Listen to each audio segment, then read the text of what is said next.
Hitman एक बदमाश प्रणाली के साथ। कुछ घंटों बाद एडिथ बूथ के महल में पहुंची।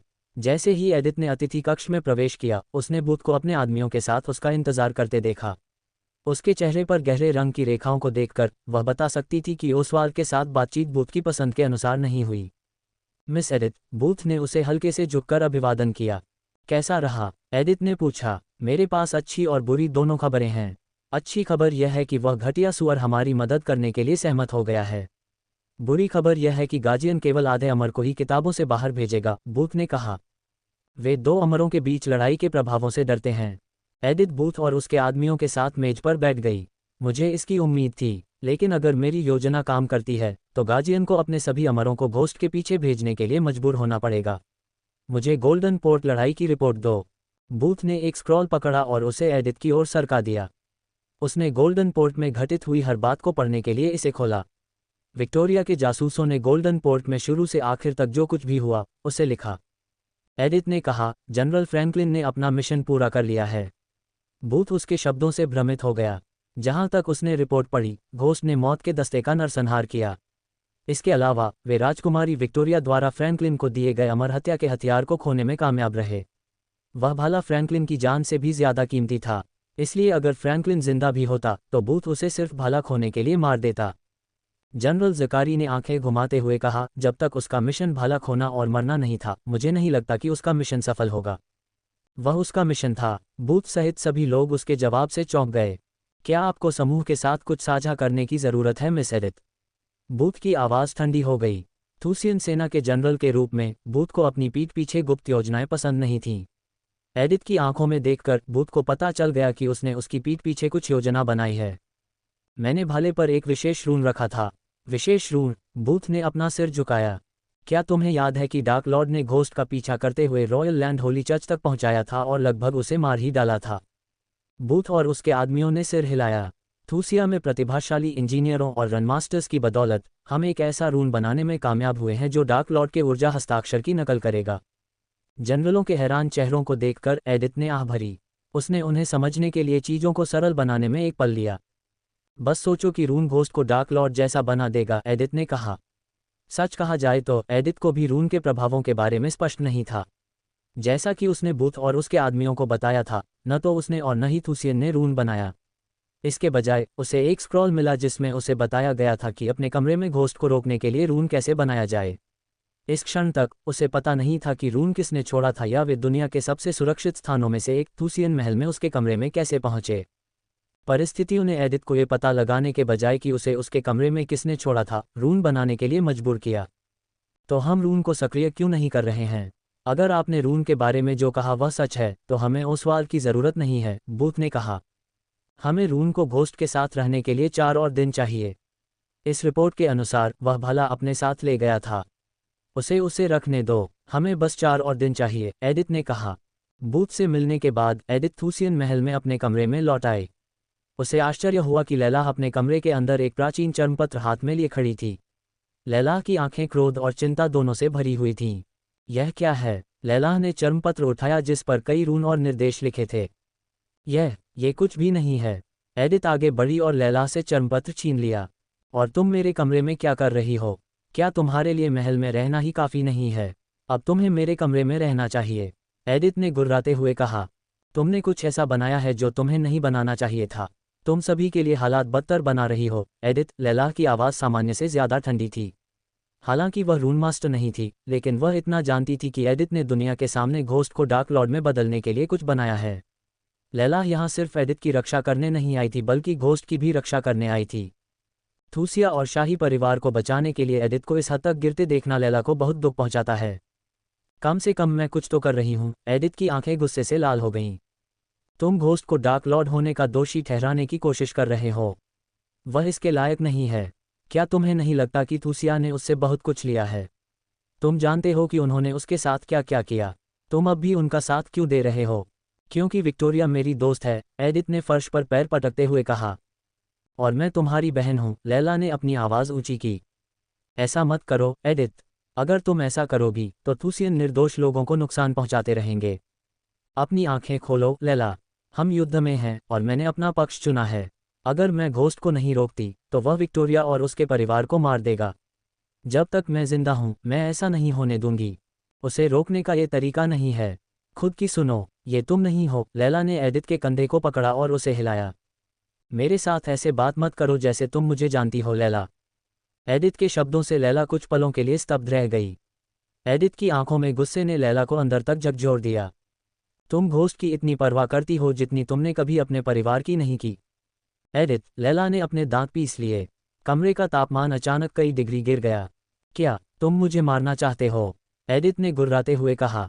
तुमने कभी अपने परिवार की परवाह नहीं की। लैला ने एडिथ को इतनी जोर से थप्पड़ मारा कि एडिथ पीछे की ओर लड़खड़ाकर गिर पड़ी।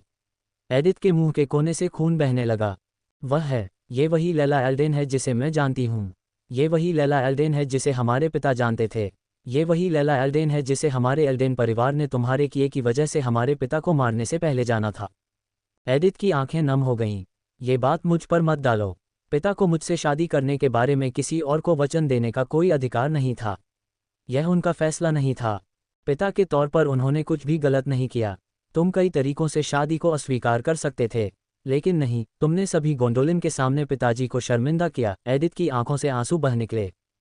तुम मेरी माँ से शादी करने के लिए उनसे नफरत करते थे और तुमने उन्हें शर्मिंदा करने के लिए उनके एक पतन का इस्तेमाल किया। तुमने जो किया उसकी वजह से उन्होंने हमारे पिता को मार डाला। एडिथ की चीख एक शक्तिशाली लहर में बदल गई। परिणामस्वरूप कमरे में रखे फूलदान टूट गए। लैला को छोड़कर एडिथ की उग्र दहाड़ ने कमरे में सब कुछ हिला दिया। मैंने उन सभी को मार डाला, लैला ने गुर्राहट के साथ कहा। वह गुस्से में कांपने से अपने शरीर को नियंत्रित नहीं कर सकी। अब तक वह नहीं जानती थी कि नोबर्ट एल्डन के साथ जो कुछ हुआ उसके लिए एडिथ उसे दोषी ठहरा रही थी। हालांकि उसकी नफरत जायज थी। आखिरकार एडिथ को नहीं पता था कि वास्तव में क्या हुआ था। अगर लैला एडिथ की जगह होती तो वह भी उससे नफरत करती। लैला ने एडिथ को न बताने का एकमात्र कारण ये था कि सच्चाई एडिथ के दिल में नोबर्ट की छवि को नष्ट कर देगी। लैला नोबर्ट की याद को खराब नहीं करना चाहती थी। क्या इससे पिता वापस आ गए?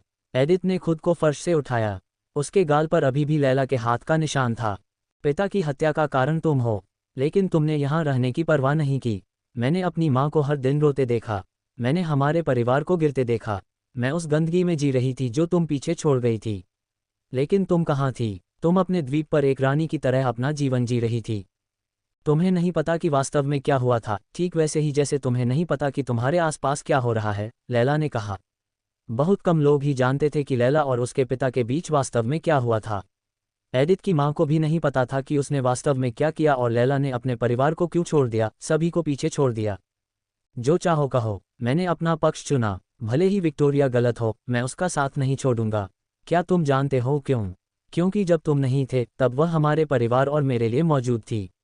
मैं भोली, मूर्ख और अन्य सभी चीजें हो सकती हूँ, लेकिन मैं कृतघ्न नहीं हूँ। क्या तुमने घोस्ट के आसपास के लोगों के बारे में सोचने की जहमत उठाई?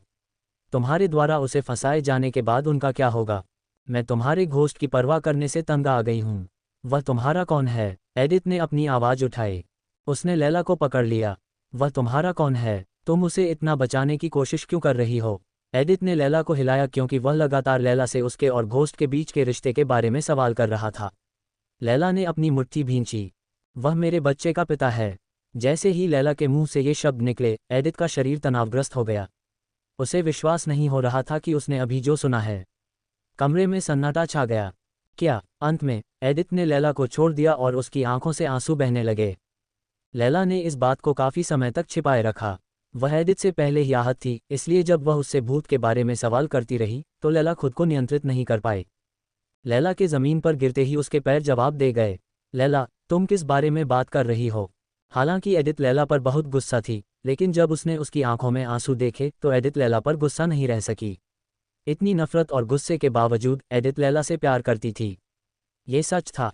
तुम्हारा कोई बच्चा है? एडिथ ने पूछा। वह लैला के पास बैठी और उसने लैला को अपने हाथों से लपेट लिया। एक आत्मा बच्चा, लैला ने बड़बड़ाया। एडिथ को अपने शब्दों को अपने दिमाग में उतरने में कुछ पल लगे। तुमने मुझे इसके बारे में क्यों नहीं बताया? एडिथ ने पूछा।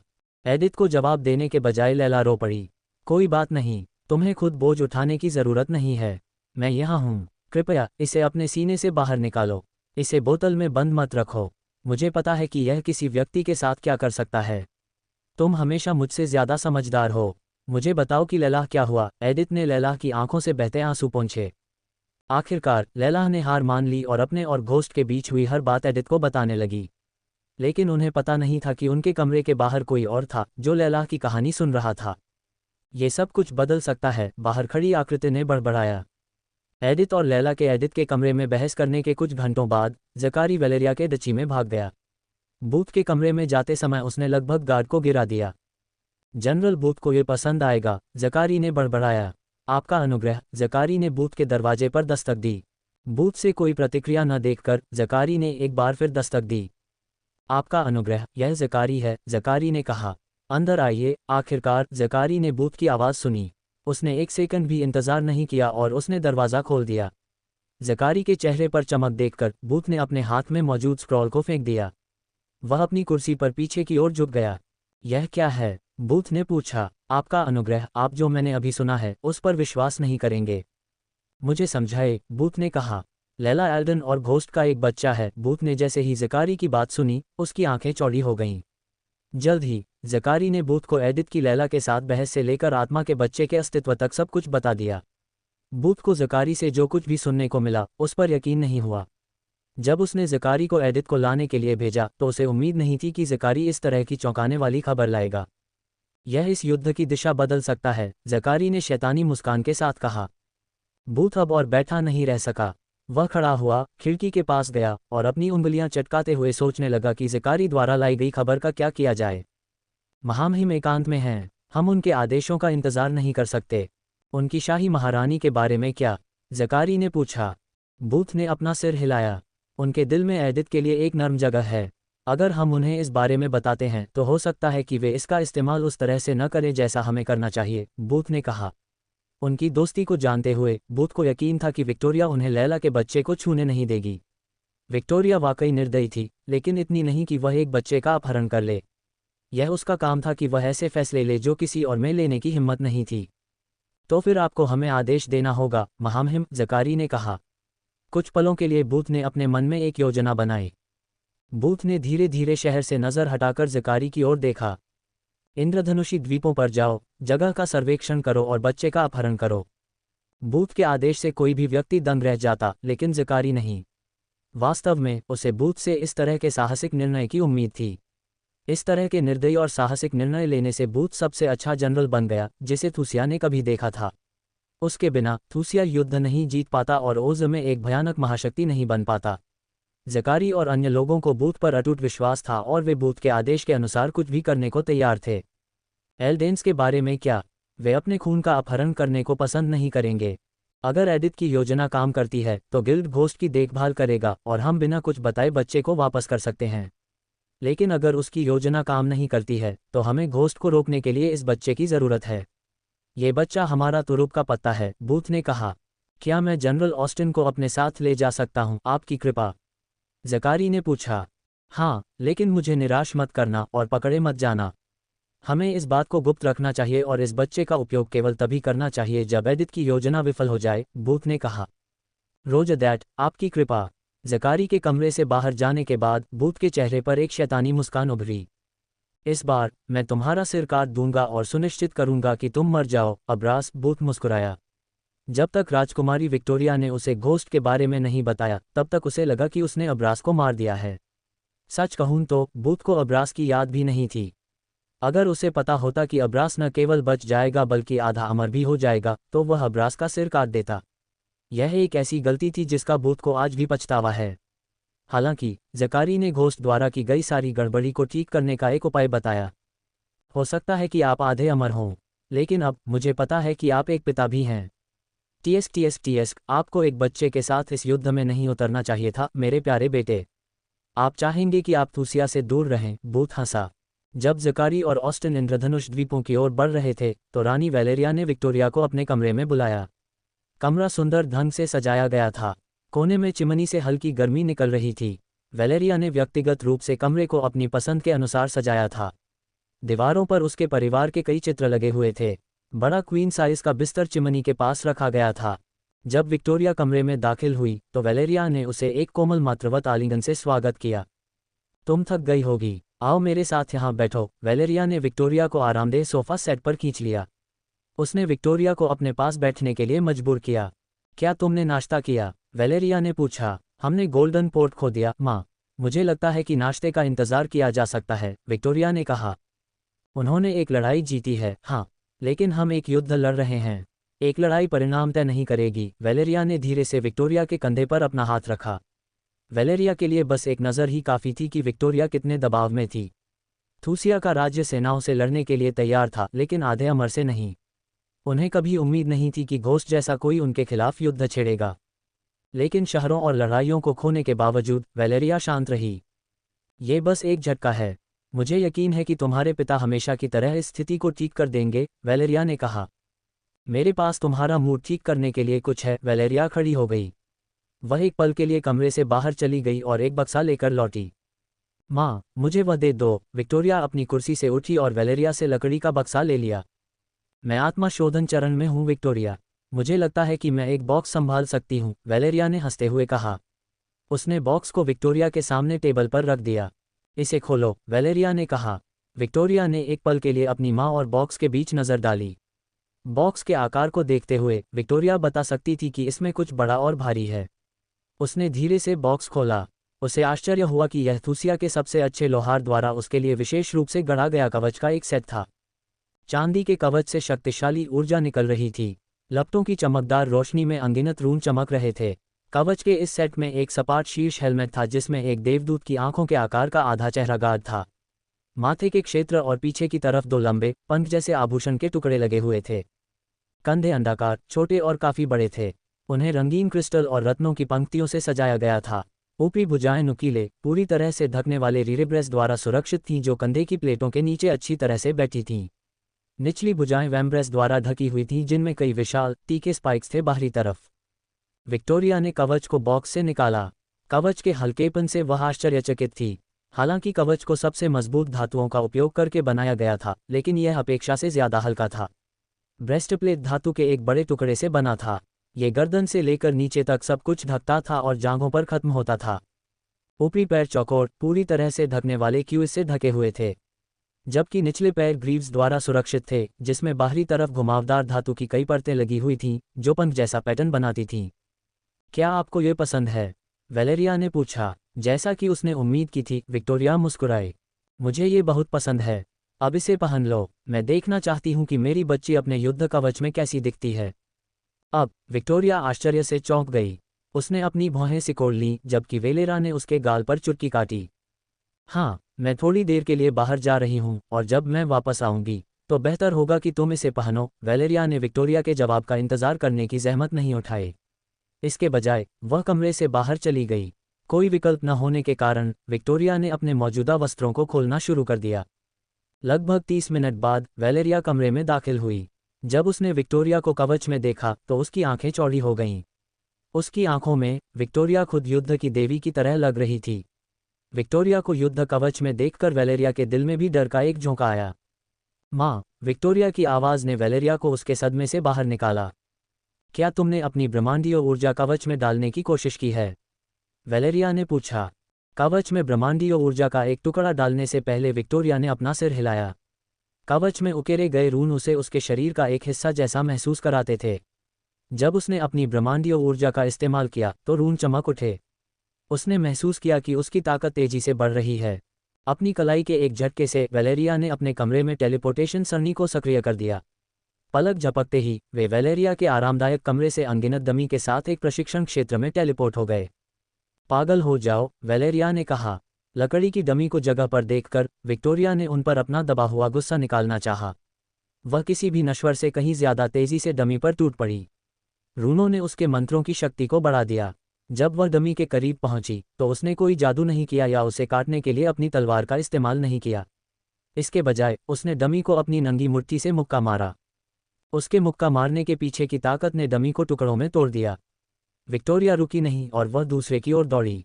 हालांकि डमी कमज़ोर और नाजुक दिख रही थी, लेकिन उनमें से हर एक सोल रिफाइनिंग स्टेज लेवल एक कल्टीवेटर जितना मजबूत था। लेकिन विक्टोरिया के सामने उनका कोई मुकाबला नहीं था।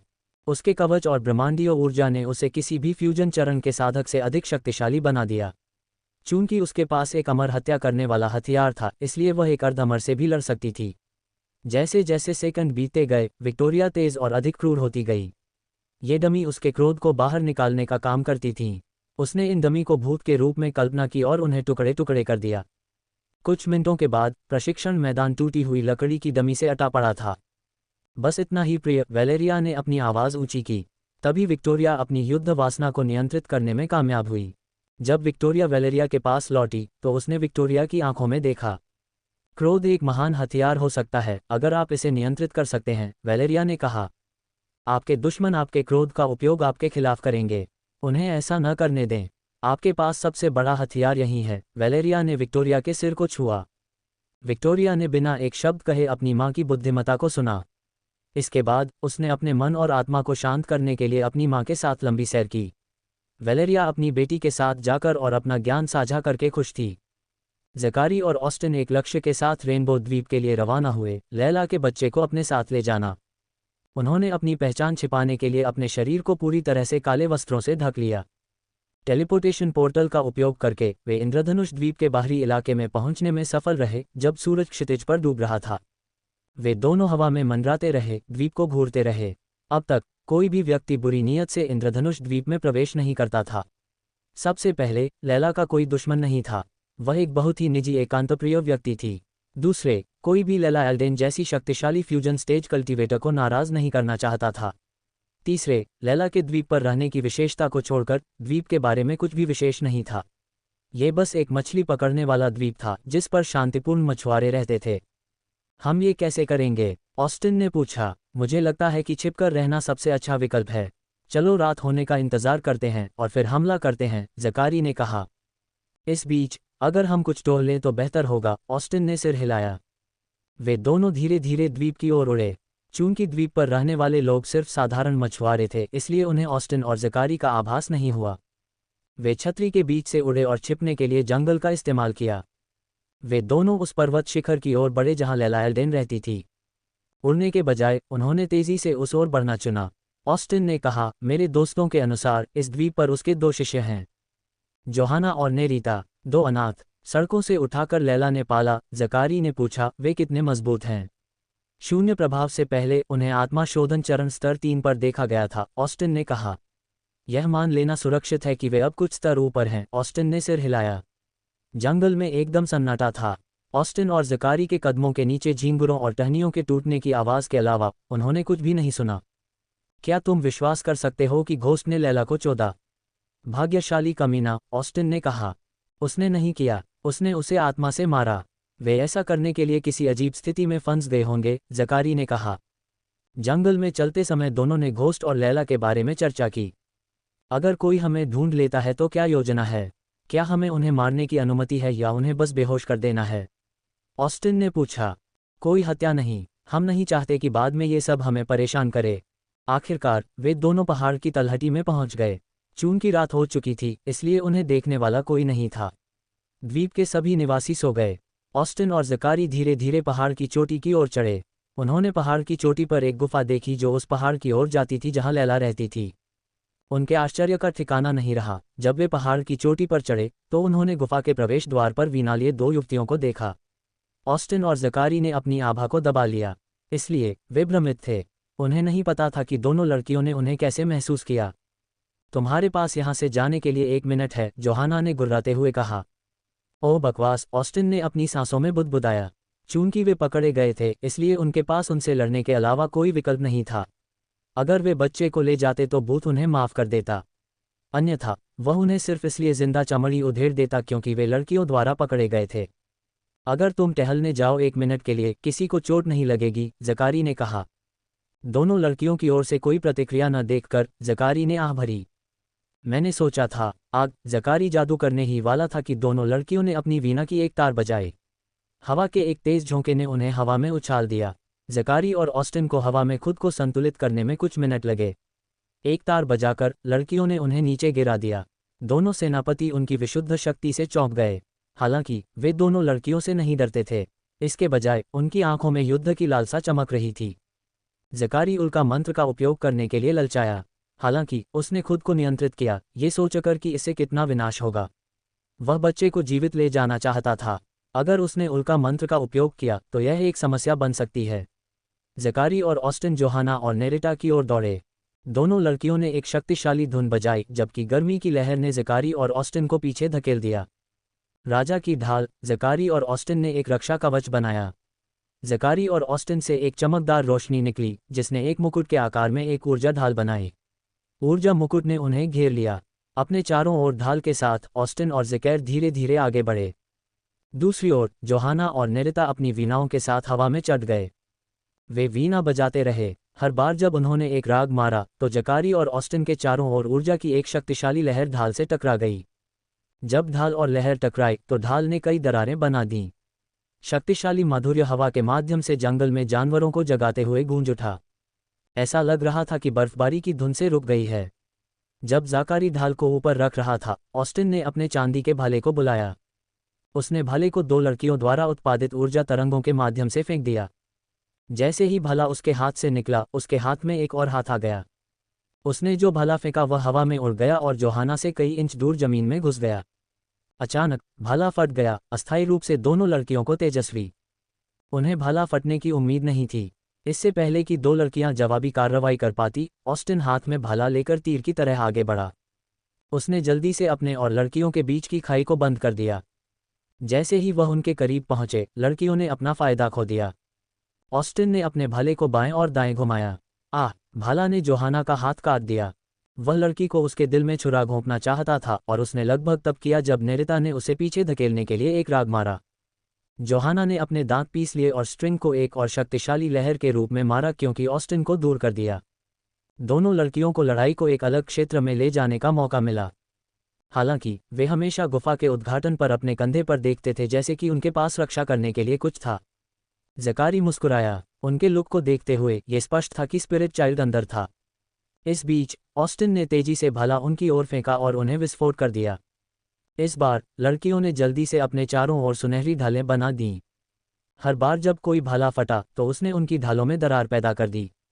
ज़कारी और ऑस्टिन ने दोनों लड़कियों को बचाव में डाल दिया, क्योंकि वे गुफा के मुंह के करीब और करीब आ गईं। स्टारफायर। ज़कारी ने एक जादू करते हुए अपनी बाहों को ऊपर उठाया।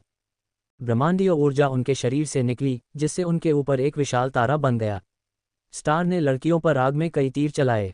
इन तीरों ने ढाल में अधिक से अधिक दरारों के रूप में अपनी ढाल में प्रवेश किया।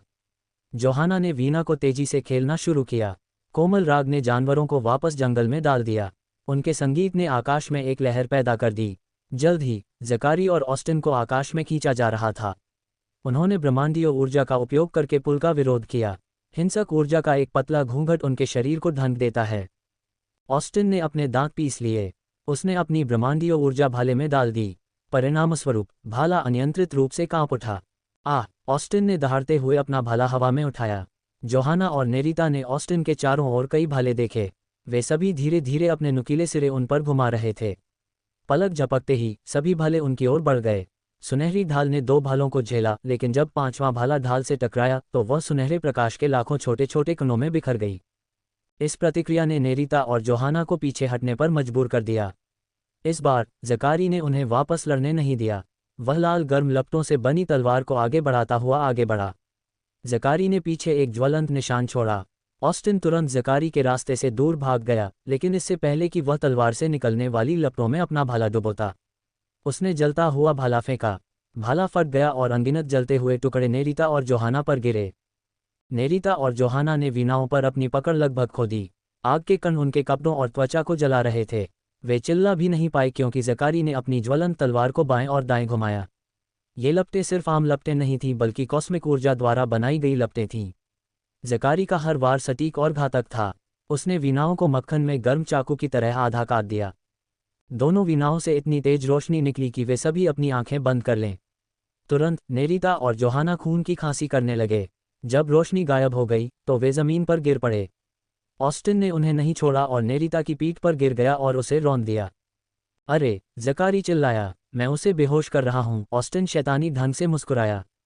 कमीने! जोहाना चिल्लाई, लेकिन उसके चेहरे पर बूट से हमला किया गया। ऑस्टिन ने दोनों लड़कियों को पीटने का आनंद लिया। नेरिता ने दोनों को रोकने के लिए गुफा के मुहाने की ओर रेंगने की कोशिश की, लेकिन जब ज़कारी ने उसके सिर पर लात मारी तो सब कुछ और भी गहरा हो गया।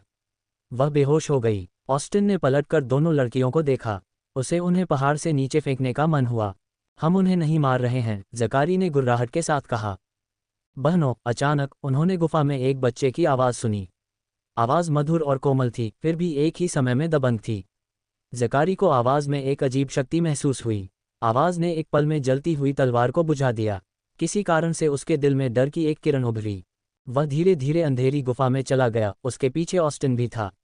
उन दोनों ने कोई आवाज़ न करने की कोशिश की। तुम कहाँ हो? बच्चे की चंचल आवाज़ गुफा में गूंज उठी। क्या ये सिर्फ मैं हूँ, या ये बच्चा थोड़ा अजीब है? ऑस्टिन ने पूछा। ज़कारी की तरह ही ऑस्टिन को भी बच्चे की आवाज़ में एक अजीब शक्ति महसूस हुई। वे गुफा के अंत के जितना करीब पहुंचते गए, उतनी ही तेज़ आवाज़ में कदमों की आवाज़ सुनाई दी। बच्चे की हंसी गुफा में गूंजती रही। उन दोनों ने कभी नहीं सोचा था कि हंसी उन्हें डरा देगी। अपने दिल में डर को नज़रअंदाज करते हुए वे गुफा में और अंदर चले गए। बच्चे को अपने साथ ले जाना शायद उनके लिए एक बड़ी चुनौती हो सकती थी। घोस्ट के आतंककारी शासन का अंत। एडिथ की योजना की तुलना में ज़कारी को घोस्ट को उसके बच्चे से डराना ज़्यादा पसंद था। माइकल गोल्डन पोर्ट युद्ध के बाद की स्थिति से निपटने में व्यस्त था। उस नॉर्थगार्ड में वह अनाज, कलाकृतियों, भोजन, औषधियों और गोलियों के टोकरे और सोने के सिक्कों की बोरियों से भरे कमरे में था। उसके सामने जो कुछ भी था, वह गोल्डन पोर्ट गोदाम का उसका हिस्सा था। माइकल ने सब कुछ अंधेरे जंगल में रखा था। मेरे प्रभु, अज़ाज़ेल माइकल के पीछे दिखाई दिया। यह क्या है? माइकल ने बिना मुड़े ही पूछा। उसका दिमाग भविष्य की योजनाओं में व्यस्त था। लेडी एल्डन ने एडिथ को तुम्हारे और उसके बारे में बताया है। अज़ाज़ेल के शब्दों ने माइकल को उसकी सोच से बाहर निकाला। वह भौहें सिकोड़कर पलटा। चूंकि लैलाह ने माइकल द्वारा दिया गया हार पहना था, इसलिए अज़ाज़ेल ने लैलाह और एडिथ के बीच हुई हर बात देखी। दुर्भाग्य से माइकल को पता नहीं था कि ज़कारी और ऑस्टिन ने उसे धमकाने के लिए आत्मा के बच्चे का अपहरण कर लिया था। उसने ऐसा क्यों किया? माइकल ने पूछा। वह अज़ाज़ेल के पीछे पीछे निगरानी कक्ष में चला गया। अपनी कलाई को हिलाते हुए अज़ाज़ेल ने लैलाह और एडिथ की रिकॉर्डिंग को फिर से चलाया। माइकल बिना पलक झपकाए ये दृश्य देखता रहा। लैला को एडिथ से बहस करते देख वह हैरान रह गया। उसने कभी नहीं सोचा था कि लैला एडिथ को सचमुच थप्पड़ मारेगी। ये दूसरी बार था जब माइकल ने उसे अपना संयम खोते देखा था। सच कहा जाए तो माइकल को नहीं लगता था कि वह एडिथ से और अधिक नफरत कर सकता है। कोई भी व्यक्ति जो थोड़ा भी समझदार हो, वह बता सकता था कि लैला अपने पिता के साथ कोई गलती नहीं कर रही थी। माइकल को यह स्पष्ट था कि नॉबर्ट ने लैला के क्रोध के लायक कुछ किया था, लेकिन उसका पारिवारिक मामला माइकल की चिंता का विषय नहीं था। एडिथ को यह बताकर कि उसके और उसके बीच क्या हुआ था, लैला ने विक्टोरिया की एक नौकरानी एडिथ को कुछ ऐसा दे दिया था जिसका इस्तेमाल उन दोनों के खिलाफ किया जा सकता था। अज़ाज़ेल, इंद्रधनुष द्वीप पर जाओ और सुनिश्चित करो कि सब कुछ ठीक है। माइकल ने तुरंत अज़ाज़ेल को आदेश दिया। जैसा आप चाहें मेरे स्वामी। अज़ाज़ेल मामले की गंभीरता को जानता था, इसलिए उसने जल्दी से सिर झुकाया और माइकल की नज़रों से ओझल हो गया। जब अज़ाज़ेल इंद्रधनुषी द्वीपों की ओर जा रहा था, माइकल एलिडिर से मिलने के लिए पॉकेट आयाम की ओर बढ़ गया। इस बीच गया अपने डार्क क्वीन कवच में दक्षिणी महाद्वीप में थी। वह गोल्डन पोर्ट युद्ध की रिपोर्ट प्राप्त करने के लिए कोरी से मिली। चूंकि उन्होंने एक ज़बरदस्त जीत हासिल की थी, इसलिए गया ने सभी क्रू को एक दिन का समय निकालकर अपनी मर्जी से जश्न मनाने का आदेश दिया, सिवाय बिग बर्था के क्रू के। उन्हें शराब पीने के अलावा अपने दिन का आनंद लेने के लिए कुछ भी करने की अनुमति थी। माइकल शराब नीति के बारे में सख्त था। अगर उसके क्रू में से कोई भी नशे में हो जाता तो वह उसे पानी में फेंक देता। क्यों? क्योंकि माइकल चाहता था कि वे हमेशा समझदार और स्पष्ट दिमाग वाले हों। गया ने कोरी को ऊपरी डेक पर बुलाया। उसने अपने आसपास समुद्र की शांति और स्थिरता का आनंद लिया। सर्दी ने पूरी दुनिया को एक ही समय पर प्रभावित किया था। हालांकि दक्षिणी महाद्वीप ओज़ या एलोन जितना ठंडा नहीं था। कोरी ने एक मोटा फरकोट पहनकर गया से संपर्क किया। ऊपरी डेक खाली था क्योंकि क्रू उनके नीचे डेक पर अपने दिन का आनंद ले रहा था। हमने कितने जहाज खो दिए हैं? गया ने पूछा। तूफान में 30 और थूशियन में 20। तूफान में 30। गंभीरता से गया ने अपना सिर हिलाया। वह समुद्री डाकुओं से निराश थी। हमने लगभग 400 थूसियन जहाज़ों पर नियंत्रण कर लिया है, लेकिन मेरी महिला, हमारे पास उन जहाज़ों को चलाने के लिए पर्याप्त जनशक्ति नहीं है, कोरी ने कहा। मैंने और अधिक समुद्री डाकुओं को भर्ती करने की पहल की। इसमें कुछ समय लगेगा, लेकिन हमारे पास 1 या 2 महीने में पर्याप्त लोग होंगे। अच्छा, अगर तूफान और चालक दल की कमी न होती तो कोरी और अधिक थूसियन जहाज़ों पर कब्जा कर सकता था। उग्र तूफान का अपने लाभ के लिए उपयोग करते हुए कई थूसियन जहाज गोल्डन पोर्ट से भाग निकले। यही कारण था कि वे केवल 400 जहाज़ों पर कब्जा करने में सक्षम थे। क्या मैं आपसे कुछ पूछ सकता हूँ, मेरी महिला? कोरी ने पूछा। हम, गया ने सिर हिलाया। वे लोग कौन थे जिन्होंने उस विशाल ड्रैगन से लड़ाई की? क्या वे हमारे सहयोगी थे? आप ऐसा कह सकते हैं? क्या आप डर गए थे? ड्रैगन से डर लगता है? गया ने ठहाका लगाया। कुछ, कोरी ने घबराकर मुस्कुराते हुए कहा। तो मुझे उम्मीद है कि तुम जल्द ही अपने डर पर काबू पालोगे। दक्षिणी महाद्वीप में चीज़ों से निपटने के बाद गया राजा गनर के महल के लिए रवाना हो गया।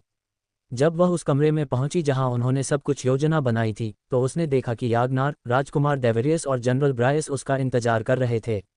राजकुमार डेवरियस कांप रहा था क्योंकि उसकी आंखें लाल हो गई थीं। चेहरे को देखकर गया को पता चल गया कि नॉर्थगार्ड में कुछ हुआ है। क्या हुआ? गया ने पूछा। नॉर्थगार्ड में खेत और गांव। याग्नार ने अपनी बात पूरी करने में संकोच किया। उन्होंने जगहों को तबाह कर दिया, कई को जला दिया और कुछ गांवों को बंधक बना लिया। तो फिर हम किसका इंतजार कर रहे हैं? जनरल ब्रायस, हमारे लोगों को इकट्ठा करो, गया ने जनरल ब्रायस को आदेश दिया। राजकुमार डेवरियस को कुछ राहत महसूस हुई। उसके दिमाग का एक छोटा सा हिस्सा उम्मीद कर रहा था कि वह नॉर्थगार्ड पर हमले को टाल देगी और थूसिया पर ध्यान केंद्रित करेगी। लेकिन इसके विपरीत उसने तुरंत जनरल ब्रायस को लोगों को इकट्ठा करने का आदेश दिया। मुझे ये जानना है कि नॉर्थगार्ड में कितने थूसियन तैनात थे और हाल ही में हुए अत्याचारों के लिए कौन जिम्मेदार था? गया ने याग्नार से कहा और फिर अपनी नज़रें डेवरियस की ओर घुमाईं। हम नॉर्थगार्ड को वापस नहीं लेंगे। हम बिना किसी दया के थूसियन को नष्ट करने जा रहे हैं। आपको इससे कोई समस्या है? गया ने पूछा। मुझे लगा कि आप कभी नहीं पूछेंगे। डेवरियस की आंखें शिकारी हो गईं। वह नॉर्थगार्ड के लिए रवाना होने के लिए गया के पीछे पीछे बाहर चला गया। गया ने जनरल ब्रायस के लोगों को इकट्ठा करने का इंतजार नहीं किया। इसके बजाय वह डेवरियस के साथ आसमान की ओर उड़ गई। वे दोनों नॉर्थगार्ड की ओर उड़ गए। डेवरियस के साथ बने रहने के लिए गया को धीरे धीरे उड़ना पड़ा। लगभग 1 घंटे तक लगातार उड़ान भरने के बाद गया और डेवरियस किंगडम नॉर्थगार्ड के बाहरी इलाके में पहुंच गए। उत्तर में एक पहाड़, दक्षिण में एक जंगली समुद्र, पूर्व में एक नदी और पश्चिम में हरे भरे घास के मैदानों के बीच स्थित नॉर्थगार्ड का राज्य मुख्य रूप से खेती, मछली पकड़ने और शिल्पकला पर निर्भर था। नॉर्थगार्ड मुख्य रूप से पहाड़ियों से ढका हुआ था और यहाँ की जलवायु हवादार थी। जलवायु ने खेती में बड़ी भूमिका निभाई। हालांकि वे सुवेन जितना भोजन नहीं पैदा करते थे, लेकिन उन्होंने इतना उत्पादन किया कि वे एक आत्मनिर्भर राज्य बन गए। राज्य का परिदृश्य सुखद था। शांत झीलें, शांत पहाड़ और नीलम झीलें नॉर्थगार्ड के छिपे हुए खजानों का एक छोटा सा हिस्सा थी। यही वजह थी कि विदेशियों के बीच राज्य की प्रशंसा की जाती थी।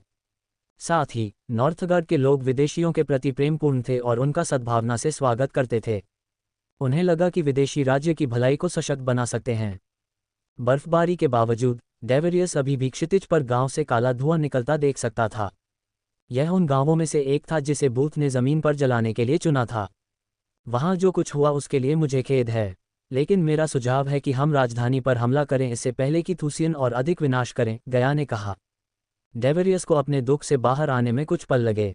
मैं यहाँ खेला करता था, डेवरियस ने भारी मन से कहा। उसके दिल में उदासी के कारण उसकी आवाज़ लड़खड़ा रही थी। उन्हें ऐसा क्यों करना पड़ा? डेवरियस ने पूछा। क्योंकि थूसियन आपकी हिम्मत तोड़ना चाहते हैं। जब तक आप स्वतंत्रता के लिए लड़ते रहेंगे, वे राज्य को अपनी मर्जी से नियंत्रित नहीं कर सकते। उन्होंने एक संदेश भेजा है और अब जवाब देने की बारी हमारी है। चलो राजधानी की ओर चलते हैं, डेवरियस ने कहा। उसने गया पर संदेह करने की भी जहमत नहीं उठाई कि वह पूरी सेना से लड़ सकती है या नहीं। वे राजधानी के लिए निकलने ही वाले थे कि उसने थूशियन सैनिकों के एक समूह को गांव की ओर उड़ते देखा। इस समूह में 6 लोग थे। चूंकि उनमें से प्रत्येक तलवार पर उड़ रहा था, इसलिए गया को पता चल गया कि वे अभी कोर फॉर्मेशन चरण में नहीं थे। कमीने, डेवरियस ने दहाड़ लगाए। उसने गया के आदेश का भी इंतजार नहीं किया और वह उनकी ओर दौड़ पड़ा। डेवरियस की गति बाकी लोगों की तुलना में कई गुना तेज थी। डेवरियस के अचानक प्रकट होने से थूशियन चौंक गए। समूह का नेतृत्व करने वाले सैनिक ने डेवरियस को अचानक देखकर अपना संतुलन खो दिया। भाड़ में जाओ, पवित्र! सैनिक घबरा गए। उनके नेता की चीख अभी भी हवा में गूंज रही थी। उनकी नज़र से सब कुछ छोटा लग रहा था, इसलिए कोई भी कल्पना कर सकता था कि जब उनका नेता ज़मीन पर गिरेगा तो उसका क्या होगा। लेकिन डेवरियस कल्पना के मूड में नहीं था। उसने 2 सैनिकों को उनकी गर्दन से पकड़ा और उन्हें तब तक दबाया जब तक कि उनके चेहरे बैंगनी नहीं हो गए। बाकी लोग इतने सदमे में थे कि समय रहते प्रतिक्रिया नहीं कर पाए। जब डेवरियस 2 सैनिकों की जान ले रहा था, तब गया ने भागने की कोशिश कर रहे एक सैनिक पर लोहे का सामान्य तीर चलाया। तीर उसकी बाईं जांघ में जा लगा। सैनिक के चीखने पर उसके पैर से खून बहने लगा। डेवरियस ने पलक तक नहीं झपकाए। सैनिकों की आंखों से धीरे धीरे जीवन की रोशनी चली गई। 6 में से एक की मौत हो गई, 2 धीरे धीरे अपनी जान गंवा रहे थे और एक मुश्किल से तलवार पर खुद को संभाल पा रहा था। इससे 2 सैनिक सुरक्षित रह गए। वे पीले चेहरे के साथ एक दूसरे को देखने लगे। वे कांपने लगे। बूथ के जनरल के विपरीत ये 6 केवल पैदल सैनिक थे। उन्हें गांवों में किसी भी जीवित व्यक्ति की तलाश करने और गया या डेवरियस जैसे लोगों से लड़ने के लिए नहीं प्रशिक्षित किया गया था। अंत में डेवरियस ने दोनों सैनिकों की गर्दन तोड़कर उनकी पीड़ा समाप्त कर दी। मृत सैनिकों के पीछे खड़े 2 सैनिक घबरा गए। उनके दिमाग खाली हो गए। वे मुड़ने और जाने ही वाले थे कि डेवरियस ने उन्हें इतनी ताकत से मुक्का मारा कि उनकी छाती में छेद हो गया। खून के छींटे डेवरियस के चेहरे पर फैल गए, जिससे चेहरा लाल हो गया। गया ने उस व्यक्ति को पकड़ लिया जिसके पैर में तीर निकला हुआ था। तलवार नीचे गिरते ही उसने उसे हवा में उठा लिया। वह उसके हाथ में बेचैनी से छटपटा रहा था। तुम्हारे पास 5 सेकंड हैं हमें ये बताने के लिए कि यह किसने किया। गया ने जमीन पर जले हुए गांव की ओर इशारा किया। 1, 2, मुझे नहीं पता, सैनिक चिल्लाया। 3, 4, गया गिनता रहा। जैसे ही गिनती 5 पर पहुंची, गया ने अपना कॉलर छोड़ दिया। सिपाही बिना कुछ सोचे चिल्लाया। उसने अपने आदमियों को कुछ गांव जलाने और कुछ को बंधक बनाने का आदेश दिया। हमें यहाँ सिर्फ किसी भी जीवित बचे व्यक्ति की तलाश करने के लिए भेजा गया था। मैं कसम खाता हूं कि मुझे और कुछ नहीं पता, सिपाही चिल्लाया। सिपाही चिल्लाया जब गया ने उसका कॉलर छोड़ दिया। जब हम राजधानी में हों तो अपना आपा मत खोना। क्या तुम ऐसा कर सकते हो और मेरे आदेशों का पालन कर सकते हो? गया ने पूछा। डेवरियस ने अपना सिर हिलाया। वे दोनों राजधानी की ओर बढ़ने लगे। वह कमीना बूथ यहाँ क्या कर रहा था? डेवरियस ने गुर्राहट के साथ कहा। वह ये सब करने के लिए अपने आदमियों को भेज सकता था। वह यहाँ क्यों था? डेवरियस ने सोचा। शायद उसे जीत की ज़रूरत थी, क्योंकि हमने गोल्डन पोर्ट के साथ जो किया। उसके बाद गया ने कहा। आखिरकार लगभग 2 घंटे बाद वे नॉर्थगार्ड की राजधानी में पहुंच गए। राजधानी एक प्राचीन टुंड्रा की कोमल बर्फ के बीच बनाई गई थी। ये वास्तव में एक सुंदर आश्चर्य था। इसकी सुंदरता मामूली पहाड़ियों की पृष्ठभूमि से मेल खाती थी, जिसने शहर को फलने फूलने में मदद की थी। इन पहाड़ियों की जलवायु बहुत महत्वपूर्ण थी, लेकिन जब वास्तुकला के डिज़ाइन की बात आती है तो वे भी प्रभावशाली थे, क्योंकि अधिकांश इमारतों को उनके आसपास की पहाड़ियों के आकार और तत्वों के साथ बनाया गया है। शहर विभिन्न इमारतों से अटा पड़ा था और उनकी सुंदरता केवल एक दूसरे से मेल खाती थी। युद्ध से पहले राजधानी में व्यापार अपने चरम पर था। इसने राजा मैक्सिम बार्न्स सहित बहुत से लोगों का ध्यान आकर्षित किया था। समय के साथ नई संस्कृतियों ने न केवल शहर के लोगों पर बल्कि शहर की पहचान पर भी अपनी छाप छोड़ी। ओज़ महाद्वीप के किसी भी अन्य शहर या राज्य के विपरीत किंगडम नॉर्थगार्ड और इसकी राजधानी में अन्य जातियों की तुलना में सबसे अधिक संख्या। ये बहुसांस्कृतिक पहचान ही थी जिसने वास्तव में अपनी छाप छोड़ी थी। सैकड़ों दुकानें, सराय और जातीय रेस्तरां ढेरों पाक विकल्प प्रदान करते हैं। जो लोग कुछ और खाने के लिए भूखे होते, वे कई प्राकृतिक चमत्कारों, झीलों या शांतिपूर्ण घास के मैदानों में से किसी एक का आनंद ले सकते थे। उस समय राजधानी उदास लग रही थी। गया को सड़कों पर मुश्किल से कोई भी व्यक्ति दिखाई दे रहा था, जो पूरी तरह से घुटनों तक बर्फ से ढकी हुई थी। राजधानी की दयनीय स्थिति को देखकर डेवरियस का दिल दुख गया। उसने पहाड़ी की चोटी पर अपने परिवार के महल को बर्फ से ढका हुआ देखा। वह महल देखने के लिए ललचा गया। हम थूसियन का खुले हाथों से स्वागत करते। हम एक शांतिपूर्ण राज्य थे। डेवरियस की आवाज़ लड़खड़ा गई। ये हमारी गलती है कि हम अपने लोगों की रक्षा करने के लिए पर्याप्त मजबूत नहीं थे। डेवरियस ने खुद को दोषी ठहराया। नहीं, थूसियन बस अधिक मजबूत थे। साथ ही चाहे कुछ भी हो, मैक्सिम हमेशा आपके राज्य पर कब्जा करने की कोशिश करता, गया ने कहा। क्यों? व्यापार, गया ने बस इतना कहा। सुवेन महाद्वीप का फलों का भंडार है। जुलोन में खदानें हैं। इथलन एक अभेद्य प्राकृतिक किला है। गया ने इथलन में कॉस्मिक स्ट्रीम के अस्तित्व के बारे में कुछ नहीं कहा। और नॉर्थगार्ड, उसने इसे व्यापार के लिए लक्षित किया। गोल्डन पोर्ट के माध्यम से 1 वर्ष में होने वाला व्यापार नॉर्थगार्ड के माध्यम से 3 या 4 महीनों में किया जा सकता है। इसके अलावा इथलन तक भूमि से पहुंचने का एकमात्र पुल नॉर्थगार्ड से जुड़ा हुआ है। उसके शब्द डेवरियस को बिल्कुल सही लगे। इथलन के लोगों ने भले ही थूसियन को स्वीकार कर लिया हो और राजा मैक्सिम का जश्न भी मनाया हो, लेकिन नॉर्थगार्ड के लोगों में गर्व की जड़ें थीं। वे थूसियन को कभी स्वीकार नहीं करेंगे।